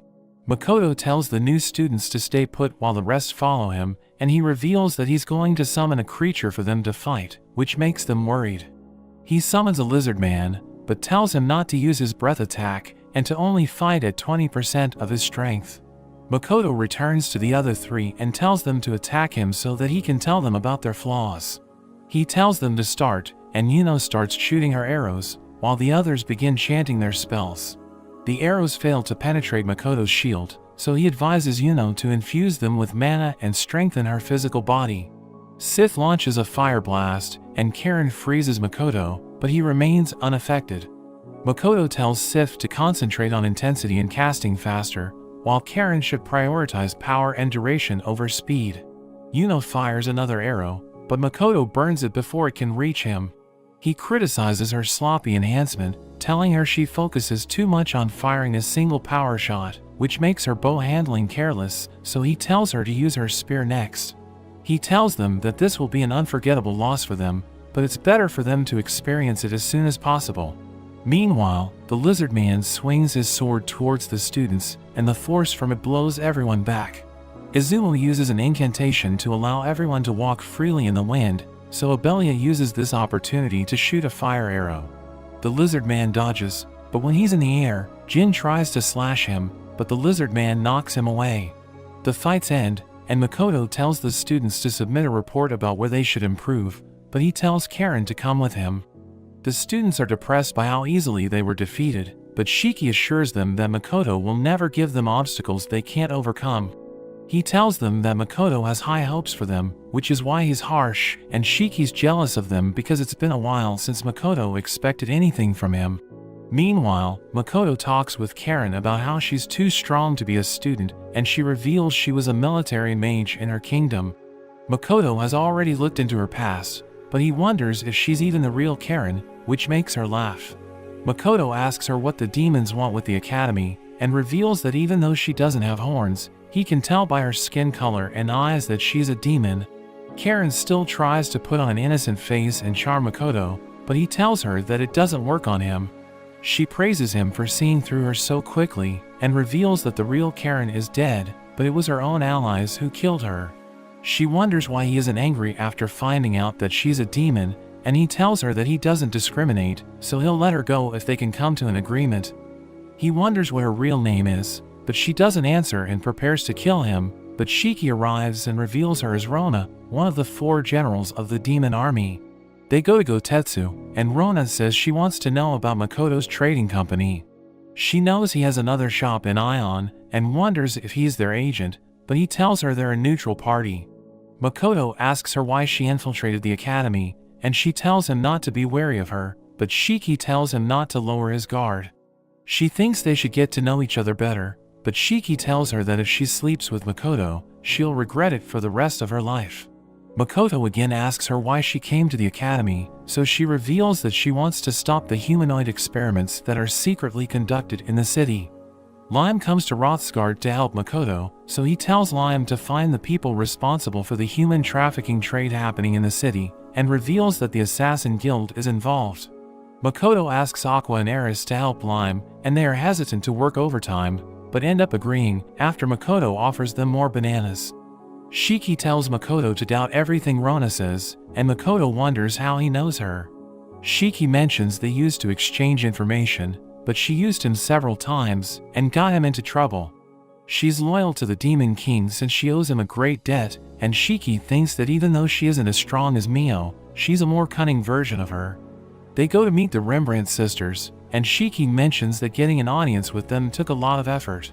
Makoto apologizes to them for not visiting when they were ill, and congratulates them on fully recovering.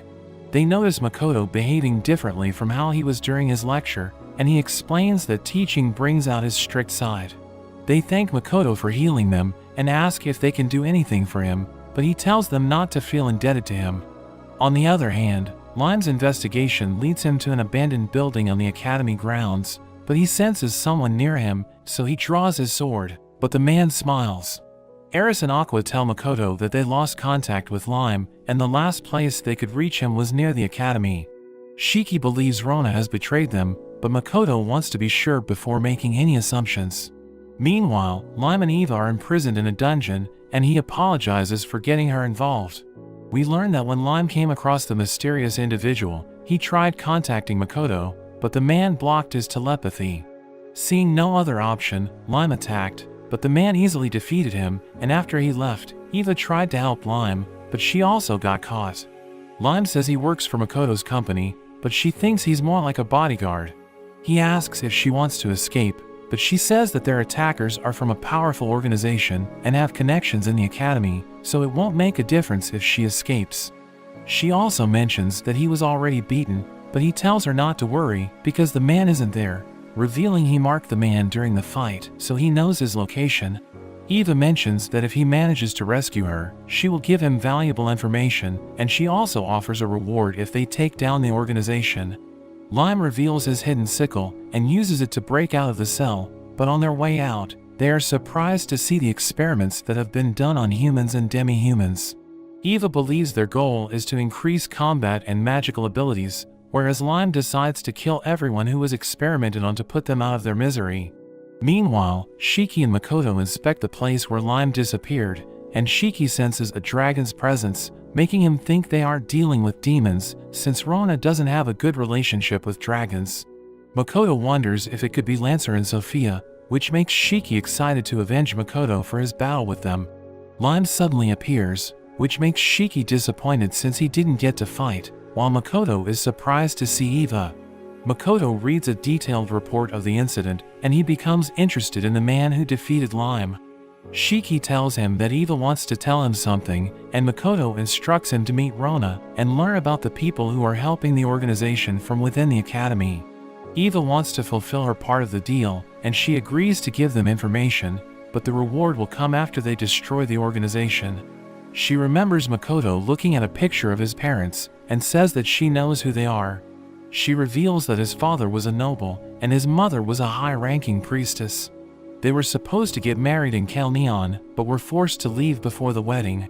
Makoto wonders why they were forced to leave, but Eva doesn't know, because the records were destroyed in a demon invasion 10 years ago, so he wonders how she knows about his parents, and she reveals that she and Luria are also from Kalneon. They managed to escape during the invasion, but the people called them cowards for leaving. Because of their past, they're not allowed to talk about their families and were constantly harassed. At one point, they even thought about ending their lives, but they realized it wouldn't solve anything, so they decided to try to reclaim the lost lands of her family. She started investigating the organization, hoping she could use them to accomplish her goal, but she got caught when she ran into Lime. At night, Makoto wonders about the strength of the organization and considers the possibility of them joining the war. He suddenly senses someone nearby, and Lime warns him that the man who defeated him is approaching them. Makoto instructs Lime to get Shiki, but he insists he's ready to fight. Mio and Tomo suddenly appear through a mist gate and advise Lime to stay back. The man arrives and introduces himself as the guild master of the Adventurers Guild.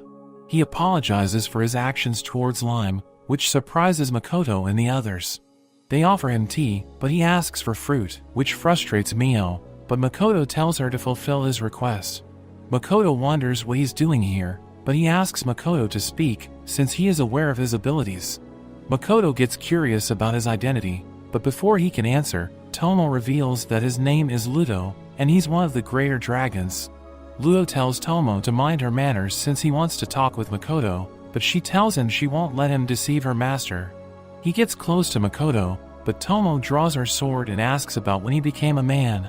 He says he got bored of living as a woman, and they get ready to fight him, but he tells them he just wants to talk about the Adventurers Guild.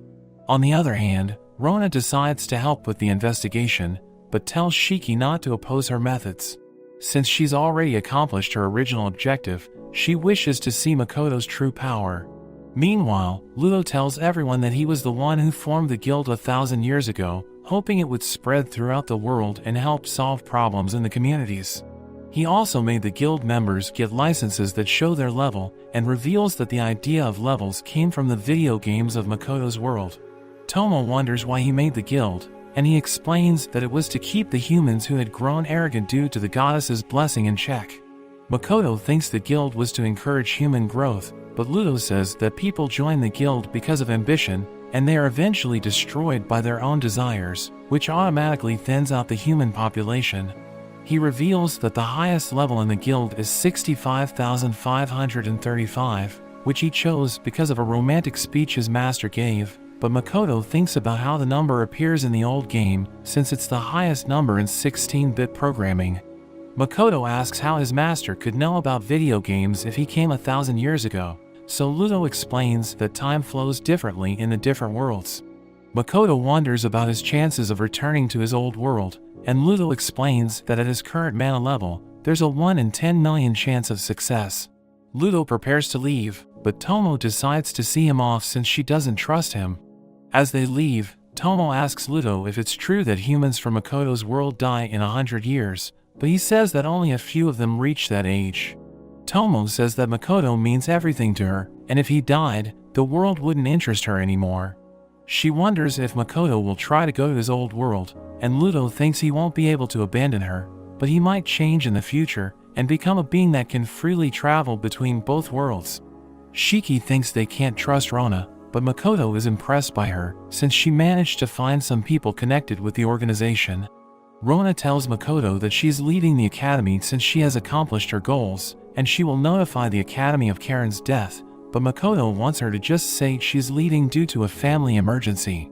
She warns him not to trust Shiki and the forest ogres, and before she leaves, she gives him an incantation that he can use to contact her in case he ever wants to work with the demons. Makoto shows the incantation to Tomo and Mio, and Tomo thinks they can use this to learn about the cursed items that remove the goddess's blessing. He suddenly realizes that even though Lime is a human, he can talk normally with him, so he asks Tomo about it, and she reveals that she has made him a part of her family by giving him her blood. Tomo thinks they should wait to catch someone big in the organization, but Makoto wants to settle it quickly, since Eva and Luria's safety is at stake. Tomo and Mio ask Makoto to let them take care of it, but he wants to do it on his own, which makes Tomo remember what Ludo said about Makoto changing due to a certain event. Later on, Makoto captures Bright, who threatens him, saying that the organization will make him pay, but Makoto tells him that he knows how Bright has been abandoned since they didn't try to rescue him. Makoto wonders why Bright is defying the goddess, so he mentions that many wars have begun due to the goddess, so it was inevitable that an organization like theirs would appear. He believes that the goddess is not fit to rule the world and that humans can survive without her. Makoto asks him why they used demi-humans in their experiment, but he says that they are naturally the best test subjects. Makoto decides he has heard enough, so he decides to end things. At the academy, the students discuss how the Rembrandt sisters have been acting friendly lately, but one of them mentions how they have been going after the girls who approached Makoto. They wonder if Bright left because of them, while Ilum feels sick because he got addicted to the magic medicine. Makoto's students talk about how Karen had to leave the academy, so the Rembrandt sisters will now join them in their class where they fight the Lizard Man. They know that the Lizard Man is much stronger than them, so they make strategies to defeat him, but in their next fight, Makoto brings another Lizard Man, which makes their plans go to waste, and they are easily defeated again. The students ask Makoto to teach them even during the summer break, and Makoto asks the Rembrandt sisters if they also want to stay, because their father wants them to return home, but they say they also want to learn from him. He asks Shiki about their schedule, but Shiki mentions he has time to take one class a week. So Makoto agrees to take the class on the condition that the Rembrandt sisters return home during the second half of the summer break. On the other hand, Eva promises to give Makoto a piece of her family's land for protecting her once she reclaims Kelneon, but Makoto refuses her offer and instead asks her to recommend him a book. The students fight the Lizard Man again and they finally manage to defeat it, but Shiki heals everyone and tells them to get ready for round 2. The Lizard Man casts a support spell and Jin attacks him with his sword, but the Lizard Man uses his tail to knock him back and he freezes everyone else. Meanwhile, the other students are fighting the other lizard named Zwei, where Masura attacks him with his sword, while Sif starts chanting an incantation. The Lizard Man suddenly gets stronger and is about to defeat Masura, but Dinah throws his sword at him as a distraction. The Lizard Man knocks him away and throws his weapon at Masura, while Sif tries to hit him with her fire magic, but he dodges it and defeats her as well. After the fight, Makoto apologizes for the Lizard Man going out of control and reveals that they have been using only a tenth of their strength to fight. The students are shocked, but wonder why he used more strength at the end, so Makoto tells them that he made a mistake when introducing Zwei, revealing that she's a girl, and she got angry when Masura called her a jerk. After the students leave, Shiki tells Makoto that he has shown them a place to increase their level since they are all part of the Adventurers Guild. The students go to the area he suggested, and they manage to defeat the monsters and level up, crediting their improvement to Makoto's lessons, whereas Abelia thinks about how she's in love with Shiki and wants to become his wife. The next day, the students encounter a demi-dragon, and Abelia informs them that they need 10 party members at level 90 to face it. Jin tells Izumo to use his wind magic to boost their speed, but the dragon lets out a roar, causing everyone to freeze in place. The dragon prepares to breathe fire at them, but Eris suddenly shows up and defeats the dragon instantly. They wonder who she is, but she insults them all and disappears. Makoto visits Ludo and asks to learn how to use more mana at one time, but Ludo tells him that no one can increase their mana. Makoto reveals that his mana has been increasing, so Ludo warns Makoto that if the organization finds out about this, they might start experimenting on him. He also wants to know how Makoto has been doing it, but Makoto just says he practices drawing his bow every day. Ludo gives him a training manual, but he doesn't know if the methods will be effective. Makoto meets with Eva, and she recommends a book on the use of mana, but thinks that only an expert can appreciate the unique theories in it. During the summer break, Makoto returns to the demi-plane, where time passes quickly. Emma apologizes for keeping him busy, but he knows he'll return to the academy once the break ends, so he's happy to spend time with everyone. She tells Makoto that he has to do a mock battle with the Wingkin, who have never lost a match against the other species, so Makoto thinks they must be strong. The battle begins, and the Wingkin come flying out of the forest, so Makoto decides to start easy with a few shots, but they all hit, and Makoto seems disappointed. The second wave comes in, and they fly above the clouds to obstruct his vision, but he uses his investigative Kai to see them and shoots them down again. He can't believe they were undefeated, and thinks the other species must have had trouble since they are flying. Kaken arrives flying on his Lieutenant Shona, and Makoto remembers that the Wingkin have the power to transform. He fires the same blasts as before to see their reaction, and he's happy to see that they have made a barrier protecting them. They start using wind enhancement and dive straight towards Makoto, but he grabs Shona and slams her to the ground.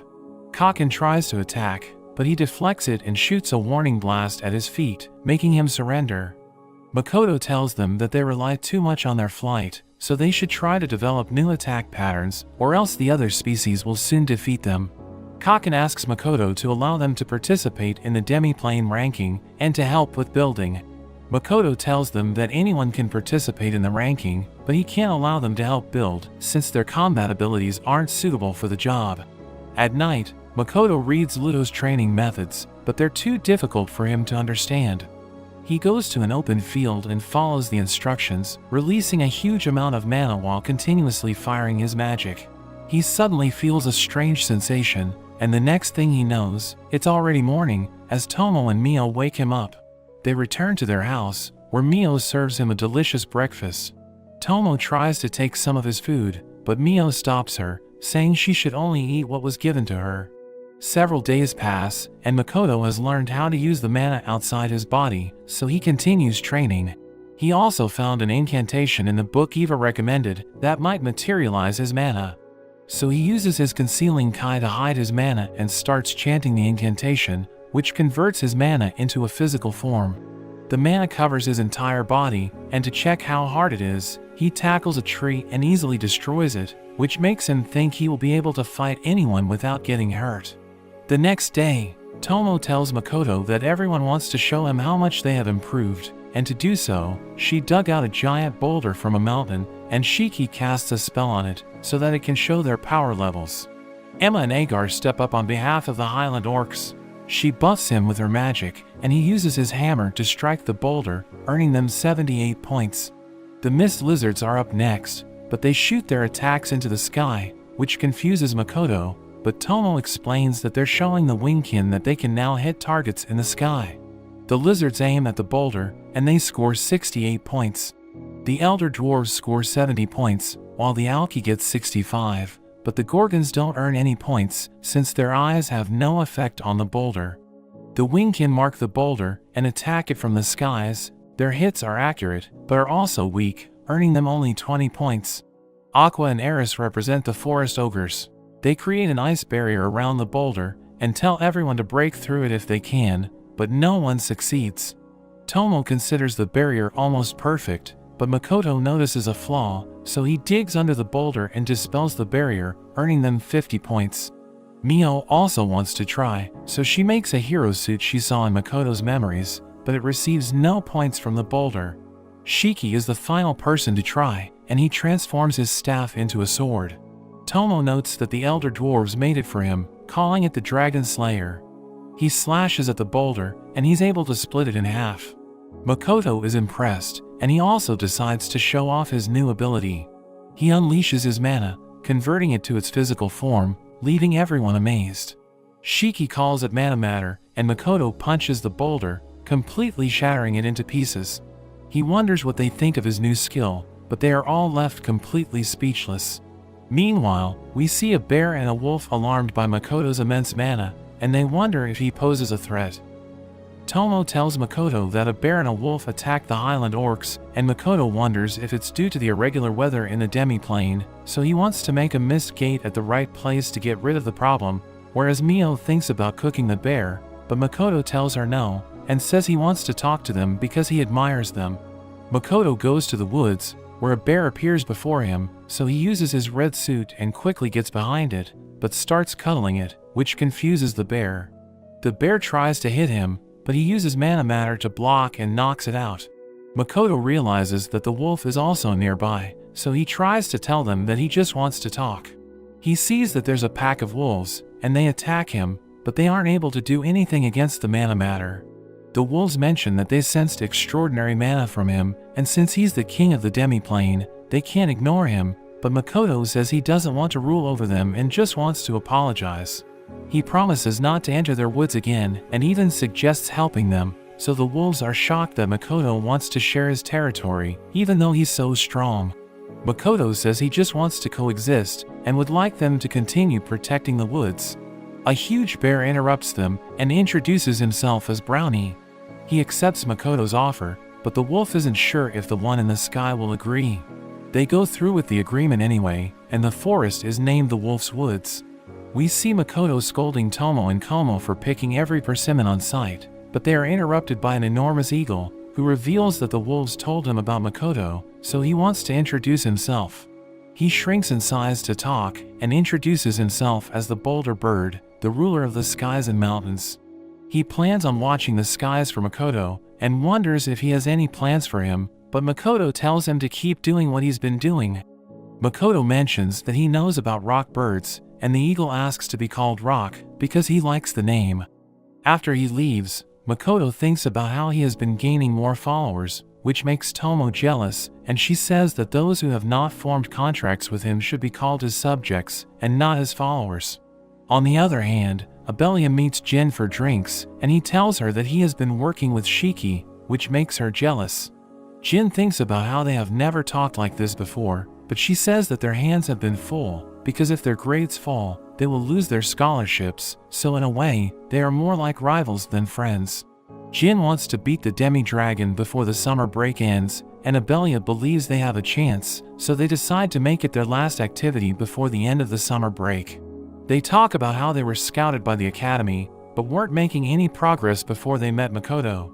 Jin wonders why Abelia isn't going home during the break, but she tells him she has nowhere to go, since her mother is already dead.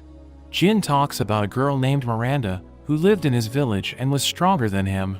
She was an orphan who was forced to fight monsters and handle difficult jobs, and Abelia wonders if she was his master, but he reveals she was his first love. He started to help her out, but one day, they were ordered to investigate the Forbidden Forest, where they came across a mage workshop. They were attacked by a monster, but while he was struck with fear, Miranda went on a rampage and killed the monster, which made him call her a monster, causing her to run away. He couldn't forgive himself for his powerlessness, so he honed his skills and came to the academy, and he wants to become as strong as Miranda so he can apologize to her. Eris tells Makoto that the students are trying to fight the demi-dragon again without telling him. Makoto mentions that the Rembrandt sisters have returned home, but Shiki reveals a report from Lime, and it seems the sisters came back and are making plans with the other students. Shiki believes that the demi-dragon won't be a problem for them at their current level, so Makoto decides to leave them be and tells Eris not to watch over them, but she reveals that there's a pack of demi-dragons near them, which could be a problem. Shiki wants to investigate the situation, while Makoto decides to take care of the dragons, but decides to leave one for the students to fight. During his investigation, Shiki comes across the sacred treasure of Elysian, the scepter of dragons, which he thought was lost when the nation was destroyed. He immediately contacts Makoto, who has also come across the sacred treasure. Shiki believes someone performed a ritual to activate the treasure, which is why the demi-dragons were summoned, and he thinks it's the work of the demons.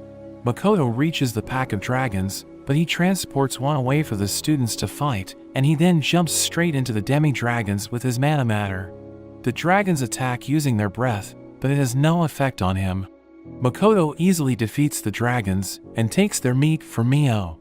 Meanwhile, Shiki comes across demons resisting the demon lord, but a few manage to escape with the sacred treasure, leaving Shiki with no useful information. The students prepare to fight the demi-dragon, and they get into their battle formation. Dinah distracts the dragon, and Jin uses this opportunity to slash it.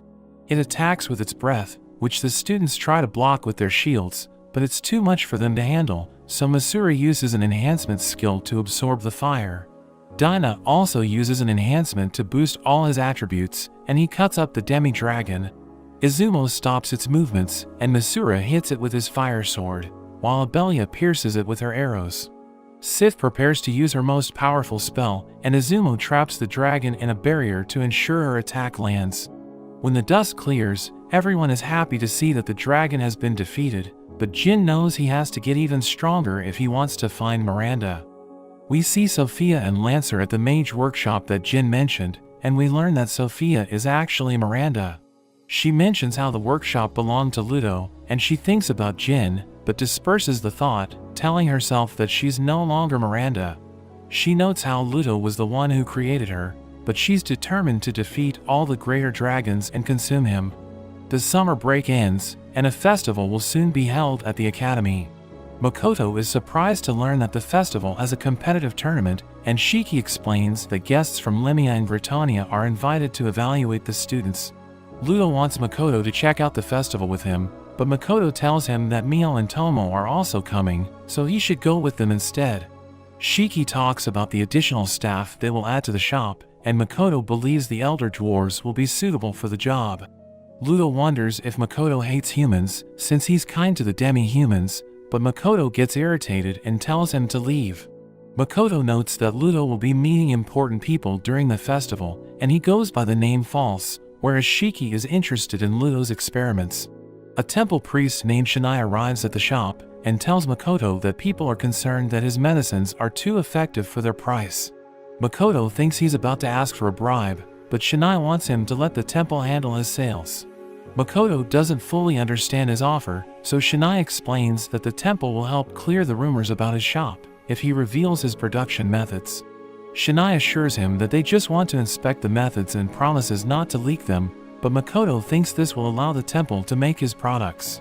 Makoto knows that a few of their temple members, including their previous bishop, were involved in the humanoid experiments, but the bishop was killed by Rona. He knows that having connections with the temple will benefit him, so he agrees to disclose his methods. The next day, Makoto and Shiki visit the temple, where the bishop thanks Makoto for his understanding, and they plan to clear up rumors about his shop, along with helping him find a solution for his inability to speak. She suddenly leaves, and Makoto is surprised, so Shinai is disappointed with his manners. Makoto gives him everything needed to make his products, but he takes Makoto to answer a few questions while the alchemists do their work. Shinai is impressed to learn that Makoto has opened 2 shops in such a short time, so he wonders if anyone is backing him. Makoto says he doesn't have a backer, but the Rembrandt Company has helped him out. Shinai notes that the temple has the opposite relationship with them, and Makoto remembers that Patrick stopped worshipping the goddess after his family became ill. After they leave, the bishop tells Shinai that they just wasted their time, because Makoto blocked all their attempts to examine his mind and his mana. She also reveals that even though Makoto correctly explained his methods, with their current abilities, they only have a 50% chance of success, and they would need to charge 100 times his price. Back at the shop, Jin finds out that Eris has beaten the lizard man before, so he tries to find out how she did it. Makoto and Shiki return, and seeing Eris boast about her strength, they threaten to send her back to the demi-plane boot camp, so she begs for mercy and promises not to be so arrogant, while Makoto also tells Jin that he shouldn't come to his class if he plans on cheating. As Makoto walks through the town, he senses someone following him, but he pretends not to notice anything. When he heads into an alley, his pursuers launch an assault, revealing themselves as members of the Assassin's Guild. They attack him, but he quickly defeats them using his abridged. There's only one man left, and Makoto realizes he's the same one who attacked him during the academy entrance test. Makoto sees that the assassin's blade has been fixed, and the man reveals that it was made from the scales of Lancer, but Makoto thinks it's a waste. The assassin keeps attacking, but it has no effect on the mana matter, and Makoto defeats him with a single punch. Makoto feels agitated, so he returns to the demiplane and starts shooting his arrows. Tomo welcomes him back, and he wonders how her investigation of the demiplane's climate change is going. She thinks they can wait to act on it after the festival, but reveals that she has found an effective method to solve the problem. She shows him a place where placing a mist gate will result in weather that's similar to Japan, but it's in the demon's territory, and they have a fortress near the area. She asks for his permission to get rid of the demons, but Makoto knows this will make them their enemies, so he decides to think about it before making any decisions. The festival begins, and Makoto's shop is filled with customers. He asks Shiki where Lime and the elder dwarves are, and he says he made them organize the line of customers outside the shop, so it won't be a problem for other shops. Makoto wonders how their sales are going, and Shiki reveals that they have almost reached their goal for the day, because adventurers from other cities have also come to the shop, so Shiki thinks about distributing vouchers in case they run out of stock. At night, everyone goes to Gotetsu to enjoy the festival, and Makoto wonders if they have enough staff to deal with the rush. Luria notes they were prepared for this, and her sister is also helping out. Makoto is surprised that Eva has the patience to wait on customers, but Luria mentions that she's only helping with washing the dishes. Meanwhile, representatives from Limia and Laurel meet. Laurel's representative Saritsu wants their priestess back, but the king of Limia notes that Chia chose to help Hibiki on her own. Saritsu thinks Chia is being put in danger, so they suggest Laurel should send their own forces to accompany Chia if they have a problem. Saritsu notes that Chia is irreplaceable to them, so she hopes they can reach an agreement by the end of the festival. On the other hand, Makoto and the others enjoy themselves, but we see they are being watched by Lily, and she's irritated by their foolish behavior. On the second day of the festival, the students are judged on their manners during a lunch attended by foreign guests. Makoto meets Patrick and his wife Lisa, and she thanks him for all he did for her family. Makoto is approached by Saritsu, but he sees her bodyguards are demons disguised as humans, and wonders if she's aware. He realizes that she knows about him, because she isn't surprised that he can't speak. She reveals she's an official from Laurel, and is responsible for looking after the priestess and Kamuro. She wonders if Makoto knows about them, so he mentions that their priestess is their people's spiritual leader, whereas Kamuro is a candidate to become a priestess. She finds it odd that Makoto is using something that Laurel considers a secret, but he has no idea what she's talking about, so she explains that two characters in Makoto's shop sign are characters from the Sage script, and it's something only a few people in Laurel know about. She wonders if Makoto is a sage, but he doesn't consider himself wise enough to be called a sage.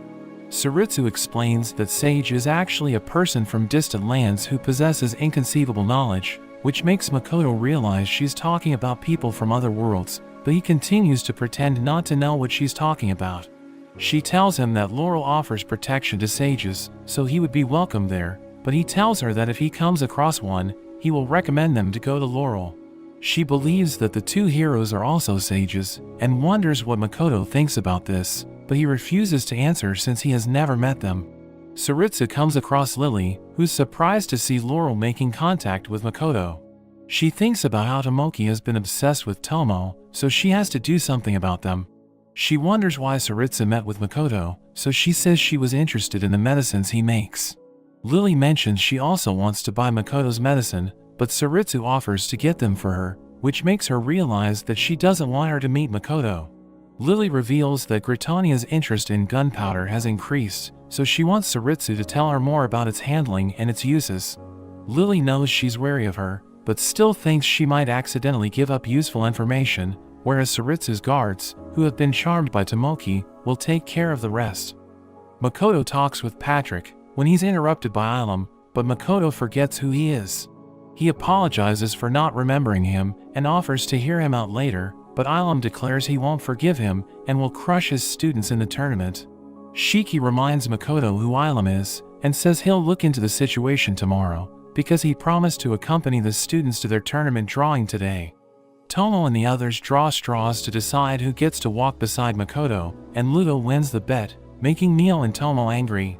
Makoto wonders if the sage script is like kanji and if they'll understand him if he speaks Japanese, but Ludo says that only the other heroes can understand it. They go to the academy, where Ludo sees Lily watching them, so he decides to leave, saying that he has something important to do, but everyone knows he's lying. They meet Makoto's students, and the Rembrandt sisters say that their father calls Tomo and Mio the pillars supporting Makoto. Mio is relieved that they didn't lump her together with Shiki, which surprises the students, as Makoto tells them that they are much stronger than Shiki. Makoto wonders where Ilum is, but Shiki mentions he has yet to arrive. He reveals that Ilum is a Limia noble, and is the second son of the Hopley's family. Makoto tells the students that Ilum will target them during the tournament, and even though it's because of Makoto, he won't help them, but the students are confident in their abilities. Makoto likes their attitude, but he imposes restrictions on everyone for their matches to make things more difficult. Shiki explains that by limiting them, Makoto hopes that they'll be more careful, and if they succeed, Makoto will take their training to the next level. Lily meets with Ludo, and wonders if the Adventurer Guild is backing Makoto, but he says that the guild doesn't support anyone. She mentions that Tomoki wants to make Tomo his own, but he was defeated by her, and she wonders if she can beat her. But Ludo tells her no, and warns her that taking on Makoto's company would be like going to war with the demons. She wonders why Ludo helped her before, but he says she will figure it out eventually, and that she should focus on making an ideal world for her hero, which makes her realize that he's telling her to focus on retaking Fort Stella. Meanwhile, the nobles try different methods to get rid of Makoto, but he stops all their attempts. The next day, Patrick tells Makoto that he's being summoned to the Merchants Guild, but their representative is Patrick's old friend, so he decides to go in Makoto's place. The tournament is about to begin, but Makoto sees that all his students are placed to fight against each other, which makes him realize the Hopleys have much more influence than he thought. The tournament begins with the first match between Dinah and Yuno, which results in Dinah's victory. The next match is between two of the highest level participants, Jin and Misura, who are both at level 97. They are provided with wooden swords for safety, and each one is given 3 dolls, which will receive any damage the student takes. The match begins, and Jin is the first to attack, but Misura defends himself. The match continues without either of them taking a hit, but Jin is declared the winner by the judges. The tournament continues advancing, and Makoto thinks the mage category is a complete mess. Abelia and Sif's match begins, and Sif attacks using a fire arrow, but Abelia dodges it. Makoto is impressed that she not only dodged it, but also completed chanting her incantation at the same time. But Sif's arrow returns and hits Abelia, so she uses this opportunity to use an earth spiral spell that summons a hand from the ground to hold Abelia, causing her to surrender. The guests think that Sif used her wealth to buy expensive equipment, but Lily is impressed by her desire to try new things, instead of settling on what they have. The guests think Sif's methods were underhanded, but Lily tells them if that's the case, Tomoki defeating demons from the skies is also underhanded. Limia's king agrees with her, and Ludo thinks they will be even more amazing after receiving the goddess's blessing. In the second round of the mage category, Izumo faces Sif, who covers herself with earth magic and attacks with fire blasts to defeat him easily. Meanwhile, in the warrior category, Jin faces Dinah, but the fight also ends quickly with Jin's victory. In the mage's final, Sif faces an older student who was good enough to get an offer from the court of Limia, but Sif quickly opens a hole underneath him, and while he's stuck, she uses a fire blast to easily win the match. In the warrior's final, Jin faces Ilum, but Ilum has a real sword and armor, whereas Jin only has a wooden one. The match begins, and Ilum is the first to attack, but Jin quickly knocks his sword out of his hand.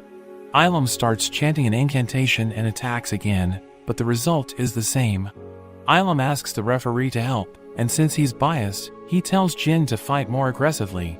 So Jin goes on the offensive, as he kicks Ilum in the stomach, and hits him multiple times with his sword, destroying all his dolls to win the match.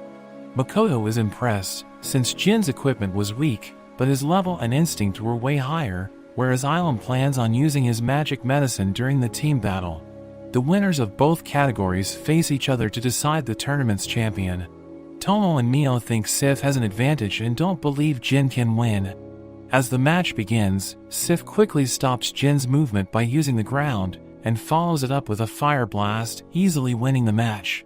Patrick tells Makoto that he did all he could, but the Merchant Guild still wants to see him, since every nation has taken an interest in his company.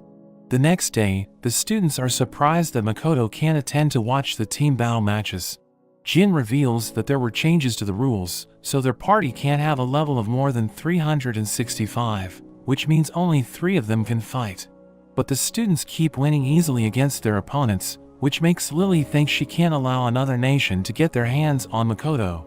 Meanwhile, Makoto meets with the leader of the Rothsgard merchant branch named Zara, who's angry since Makoto hasn't met him, but Makoto says he had to wait a month to get an appointment. Zara reveals that he has been asked to investigate Makoto's company, because people think he's receiving help from the demons, but Makoto assures him that he runs an honest business. Zara believes him since the temple has also spoken in his favor, but the main problem is their distribution. He notes that they purchase raw materials through markets directly operated by the guild, but there are no transport records, so he questions how Makoto has been moving his materials. Makoto knows he can't tell him about the demiplane, so to trick him, he says that they use the same roads as other trading companies, but there aren't records under their company's name, because they borrow carts and wagons from the Rembrandt Company. Zara shows him a document comparing the materials he purchased from the market, and those that he used in his products, confirming he's getting materials from somewhere else. Makoto mentions this is the first time he has heard of their investigation, and says he would have cooperated if they told him about it, but Zara believes it's for the guild to decide if he's innocent or not. Makoto thinks it's natural for him to try to clear his name, but Zara calls him naive, and is surprised that he can operate a company. He wants Makoto to share his distribution methods with the guild, which makes Makoto think he's trying to extort him by offering conditions that he can't accept. Makoto offers money to solve this problem, but Zara thinks this just confirms that he has a hidden transportation method. He expected more from Makoto since he's involved with Patrick, but meeting him has made Zara believe that he got to where he is by luck. He wants Makoto to give them 90% of their monthly profits, since the companies that have complained against him earn much more than him, so they aren't going to settle for just a few gold coins. Makoto tries to convince him to make a reasonable demand, but Zara says that since Makoto already has demi-human employees, he could sell his products to demi-humans instead, and if he sets up his shop outside the cities, no one will complain. He also threatens Makoto that if he tries to solve the matter with violence, they will be marked as an ally of the demons. He tells Makoto to close his shop and return to Sage, and Makoto thinks that for someone mocking him, he's being kind, but Zara says it's because he wants Patrick to owe him. Makoto still has to tell them his distribution method, so he explains how he uses Tomo's teleportation spell, but doesn't mention anything about the demiplane. Makoto returns and explains the situation to Mio and the others, which makes her angry, but Tomo tells her to calm down. Mio thinks Makoto just wants to provide his medicines to everyone, so he doesn't need to get along with money-hungry merchants, but Tomo knows that this is all part of running a business. Shiki and Tomo think they should use this opportunity to side with the demons, and even Mio, who doesn't completely understand the situation, believes Makoto shouldn't side with people who want to extort him. Makoto reveals that he already intends to form a relationship with the demons, since he wants to acquire the land that Tomo showed him, but he will still try to do business with humans. He tells them about Kalneon, and how it's his parents' home country. Shiki knows that Luria and Eva are also from here, and Makoto considers reclaiming it with them. Everyone is on board with Makoto's plans, and he thinks about how 2 heroes have already sided with the humans, so it won't be a problem if he has a connection with the demons. We learn that Ilum and Luria were childhood friends, and he thinks about how important she was to him, but in the present, we see him holding a magic amulet to use in the final match. Makoto knows he can't stay in Rothsgard if he joins forces with the demons, so he wants to do something for his students before leaving. He contacts Rona telepathically and asks her to remove the demons hiding in the city by the end of the festival, because he doesn't want any more trouble. Makoto talks to Eva, and she's surprised by his plan. He knows he needs to leave the academy, but before he goes, he wants to support his students by watching their matches. Makoto wonders what Tomo and Mio thinks about his students, so Mio says they're not as skilled as Toa and the others, but they have potential, whereas Tomo enjoyed Jin and Masura's fight and has offered to train Masura after the festival. The students play rock paper scissors to determine who will participate in the final match, whereas Makoto and the others realize that Ilum is using medicine to increase his abilities, but Shiki is more interested in his amulet. It seems to be disguised as something that increases magic resistance, but Shiki feels that in reality, it's absorbing something. Jin, Izumo, and Yuno are the ones to participate in the match, and Makoto tells Shiki to give them any weapon they need. The students also see that something is wrong with Ilum, but the referee decides to ignore it. Ilum thinks about how he can't forget two people in his life, one of them being Hibiki. We see that he wanted to help Hibiki in her battles, but he couldn't afford to leave the academy, so Hibiki told him to graduate, and they would fight together in the future. The other person he can't forget is Luria, but we see that when he met her again, she had forgotten him.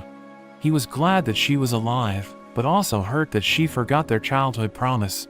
Ilum's friends arrive, but learning that Luria is from Cal Neon, they insult her for running away and not fighting with her family. Ilum joins in on the insults, but Luria thinks they have never faced death before, so they shouldn't speak to her like that, but Ilum's friends get angry, saying they wouldn't run away from battle like her. As she tries to leave, one of them shoves her, and that's when Makoto and Shiki arrived. Ilum knows he should have gone to meet Luria after that, but he is angry at Makoto, who keeps getting in his way.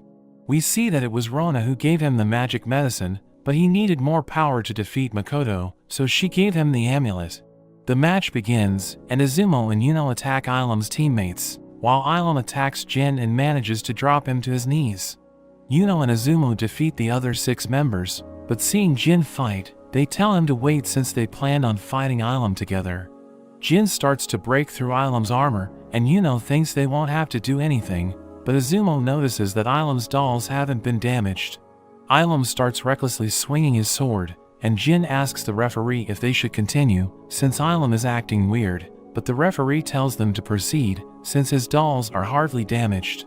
Jin asks Izumo and Yuno to assist him as he launches an attack on Ilum, but Ilum counters by biting his sword. Izumo makes a tornado, and Yuno attacks him with a combo midair. She throws her spear at his head, breaking his armor, but she starts to fall. The others attempt to save her, but they collide with each other, and Yuno lands safely using her magic. Ilum's dolls finally shatter, and Makoto is glad he witnessed the match, but the amulet suddenly starts releasing a dark aura, and Mio believes the mana is connected to Ilum's memories. Shiki notes he's no longer human, as he begins to mutate, and Makoto wonders who would do this. Shiki believes it's Rona's doing, which shocks Makoto, since she accepted his request to withdraw her demons. But she didn't say anything about doing nothing to Rothsgard, so Shiki thinks it wouldn't break her promise, which makes Makoto wonder if he is wrong in thinking he could associate with a demon. We see that Makoto asked Eva if she wanted to reclaim Cal Neon, since he wanted to restore it and hide his company there, but he wonders if it's even possible under the current circumstances. Meanwhile, Ilum gets completely devoured by the amulet, but he thinks about how he just wanted to apologize to Luria.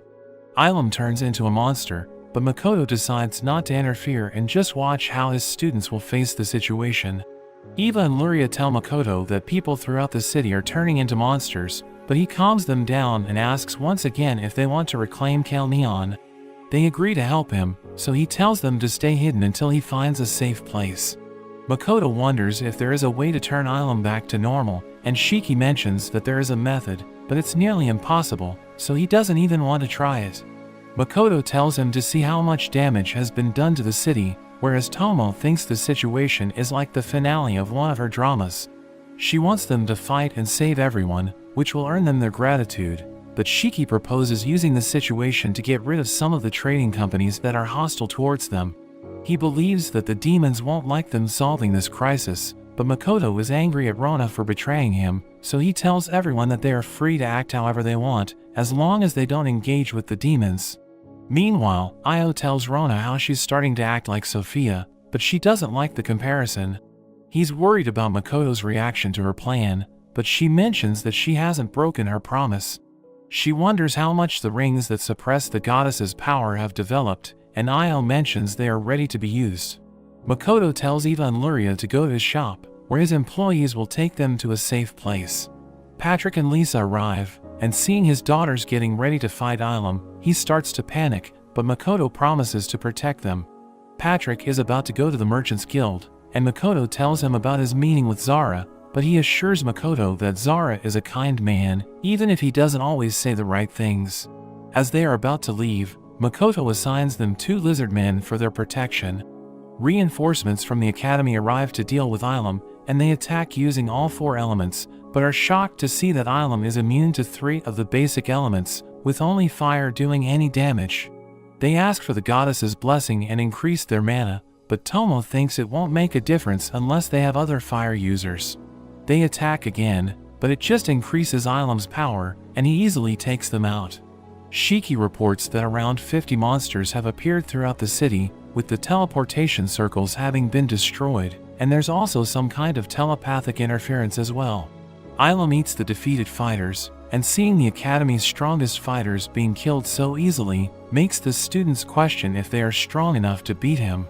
Mio is disappointed in them, and thinks that Shiki should have taught them better. Makoto tells Mio and Shiki to give instructions to the students, and they can help them if they are about to be killed, while he plans to save the guests, so they will feel indebted to them. The guests are confused about what they should do, when Makoto and Tomo arrive to calm them down. The academy headmaster wonders who they are, so Makoto tells him he's a part-time teacher, and he's there to help them escape, but the headmaster wants to know what he plans on doing. Tomo tells him to just think of a safe place and she will teleport them there, but he believes it's impossible for her to teleport so many people to a place she has never been before. Ludo asks her to teleport him to the stands, and Makoto realizes that he's acting like they have never met, so he can be a guinea pig to show everyone Tomo's power. She teleports him, and everyone realizes her power is real, so they ask her to teleport them as well. The king of Lemia decides to stay since he must oversee things here, and tells his followers to go without him, but Ilum's father also decides to stay. Tomo gives her sword to Makoto, and she leaves with everyone else. The king asks Makoto to take them in front of Ilum since he's a Lemia noble, and if he doesn't try to stop him, the people will turn against him, hoping Ilum will return to his senses if they talk. Makoto teleports them, and they try talking sense into Ilum, but it's no use, as he keeps going on his rampage. Ilum's father wonders if there is any medicine that will turn him back to normal, but Makoto has never seen this kind of mutation. Jin and Masura manage to cut one of his arms, but everyone is shocked to see it regenerate immediately. Another monster from the city arrives, and the king's guards try to stop it, but they are no match. Makoto tells Shiki to heal the guards, but the king's son rushes towards the monster. Makoto uses his concealing kai to keep his mana hidden from everyone, and he uses his mana matter to punch the beast away, but as he catches the son, he realizes that he's actually a girl. Makoto uses non-elemental magic, and takes out the monster with a single shot. Meanwhile, the students keep attacking, but Mio tells them that Ilum will continue to regenerate if they attack him half-heartedly. Ilum is about to let out a roar, just like the one from the demi-dragon, and Abelia tries to protect everyone, but she's too late. She asks Sif to put her fire spell on her arrows, but Sif says that it will explode in 10 seconds. Abelia tells her to go through with it, since Ilum's roar has already caught the others, so this is the only option to take him down. Sif lights her arrow on fire, and Izumo sends her up into the air to get a clear shot at Ilum's head. Ilum grabs his arm to throw at Abelia, and Sif tries to stop him, but he still manages to throw it. The arm grazes her, but she still shoots her arrow, and it blows him to pieces. Ludo talks with Tomo about how Makoto has started to intervene in the world's problems, and thinks he could have acted way sooner. Tomo mentions that Makoto has his own values, and Ludo wonders if Makoto has started to change, but Tomo believes that he has yet to decide his place in this world. She also believes that Makoto's abilities have fully blossomed, so even though Ludo is a greater dragon, The most he can do is scratch him, which makes him think that Makoto might become strong enough to kill the goddess. Makoto is surprised to see Abelia defeat Ilum, and he apologizes to the king for what happened to him, but the king shows admiration for the students and wants to hire them as mercenaries, whereas the king's daughter asks to talk to him after things calm down. The king thinks Makoto should kill the monsters since he's incredibly strong, but Makoto mentions that the academy is already on the job, so they will rescue the citizens, which makes the king think that he's just like the hero when he descended to this world. The king tells his daughter to send their troops into Rothsgard, and also notify the kingdom of the current situation. Jin talks about how even though he was angry at Ilum, he still couldn't bring himself to kill him, but Makoto thinks it's a normal reaction since he was fighting a human. Jin thinks he was naive, since he wanted to turn Ilum back to normal, but Makoto considers this one of his strengths. He tells them that monsters have appeared in Rothsgard and the surrounding cities, and Dinah thinks they should help exterminate them, but Makoto wants them to evacuate since they're just students, and it isn't their duty to fight. He tells Mio and Shiki to escort them to a safe place, and guard them for the night while he goes to check the city. Makoto falls to his knees when he sees that his shop has been destroyed, but luckily, all his inventory was already sent to the demiplane. He suddenly hears screams, and as he checks it out, he comes across an octopus monster attacking a brothel. He tells everyone to evacuate the building, and defeats the monster using a fireball. A girl named Estelle thanks him, and mentions that her friends are big fans of his energy drinks. She wonders if Makoto knows of a place where they will be safe, so he advises them to head to the slums. Meanwhile, Mio and Shiki are escorting the students, but she tells them to go ahead without her, as she goes back to Ilum's body, because she knows he's still alive. Ilum knows who she is, and Mio is surprised that he can talk since she thought his personality was gone. He says he turned into a monster and was still defeated, but he no longer feels the anger, and Mio mentions that it's because he's just a mass of flesh that contains his memories. He mentions he won't harm Luria, but she doesn't understand what he's talking about. He talks about how he was obsessed with her, but now he cares more about achieving his ideals. He thinks he can hide this body with armor, and even if he can't pursue his goals in the daylight, he will still act as a shield for Hibiki, but Mio cuts him up, and he's confused why she's doing this, since he has no intention of hurting them anymore, but she says it doesn't matter, and it's because he caused problems and insulted Makoto. Ilum says he doesn't have anything to offer, but Mio decides to settle with taking his life. She attacks him, but is surprised to see that he's resistant to dark magic. He asks her if Makoto really hates him this much, but she tells him he's just like a pebble to him, so he asks her why she's doing this, but she keeps attacking him with her dark magic until nothing is left, and reveals it's because she couldn't forgive him. Makoto receives a report that there are 80 mutants in the city, and the teleportation circles and communication networks are being destroyed. The roads are also at a standstill, and people trying to evacuate the cities are being attacked by the mutants. Shiki reveals the magic device responsible for the communication problems, but he was unable to find them before they were activated. Mio wonders why these devices only affect human telepathy, since they can still speak telepathically, and Tomo reveals that it's because their telepathy is based on the type that demons use. Tomo thinks the other nations are going to send their reinforcements soon, so they should act as well, to stop them from stealing their glory. Makoto wonders why they haven't asked for Tomo's help when they know she can teleport, so she reveals they already asked her several times, but she has told them that she teleports using her sword, and if she teleports too many times, it will shatter. Shiki notes that the number of mutants is increasing, and Aqua and Eris mention that they should look for accessories like the amulet that Ilum was using. Lime notes that the humanoid experiments are also connected with this, and reveals that the same drugs were found in the sample they took from a mutant, which makes Makoto wonder what the demon's goal is. The next day, Makoto talks with a demi-human named Bowl about how the friction between humans and demi-humans has died down, and he wishes this will result in better relations between them in the future. After that, he tells Aqua and Eris that they are going to work with the extermination forces, and they are excited to finally get a chance to fight. Makoto meets Estelle and tells her he's going to check on the city since things in the slums have calmed down. She promises to tell her boss about him after this is all over, and thinks it will produce new opportunities for his business. Makoto tells the headmaster that they should evacuate the citizens, which makes him angry, but Lily and Saritsu arrive and speak in favor of Makoto. He tells Makoto that he's responsible for exterminating the mutants in the northeastern section, and allows him to use his employees and students as well. Lily reveals that Tomoki is about to arrive, and Saritsu mentions that if their telepathic message has gotten through, supplies will also be coming soon. Makoto realizes that Tomo was right when she said the other nations have started to act, while Lily asks to speak with him after the situation has been dealt with. After that, Tomo thinks things are going well for them, but Makoto notes that the Merchant Guild is in the northeastern section and he hopes they won't give him any trouble. Tomo assures him he will do fine, and Makoto is determined to make everyone remember them, with what they're about to do next. But that's where this video ends. Remember to like and subscribe to the channel. Thanks for watching, and I'll see you next time.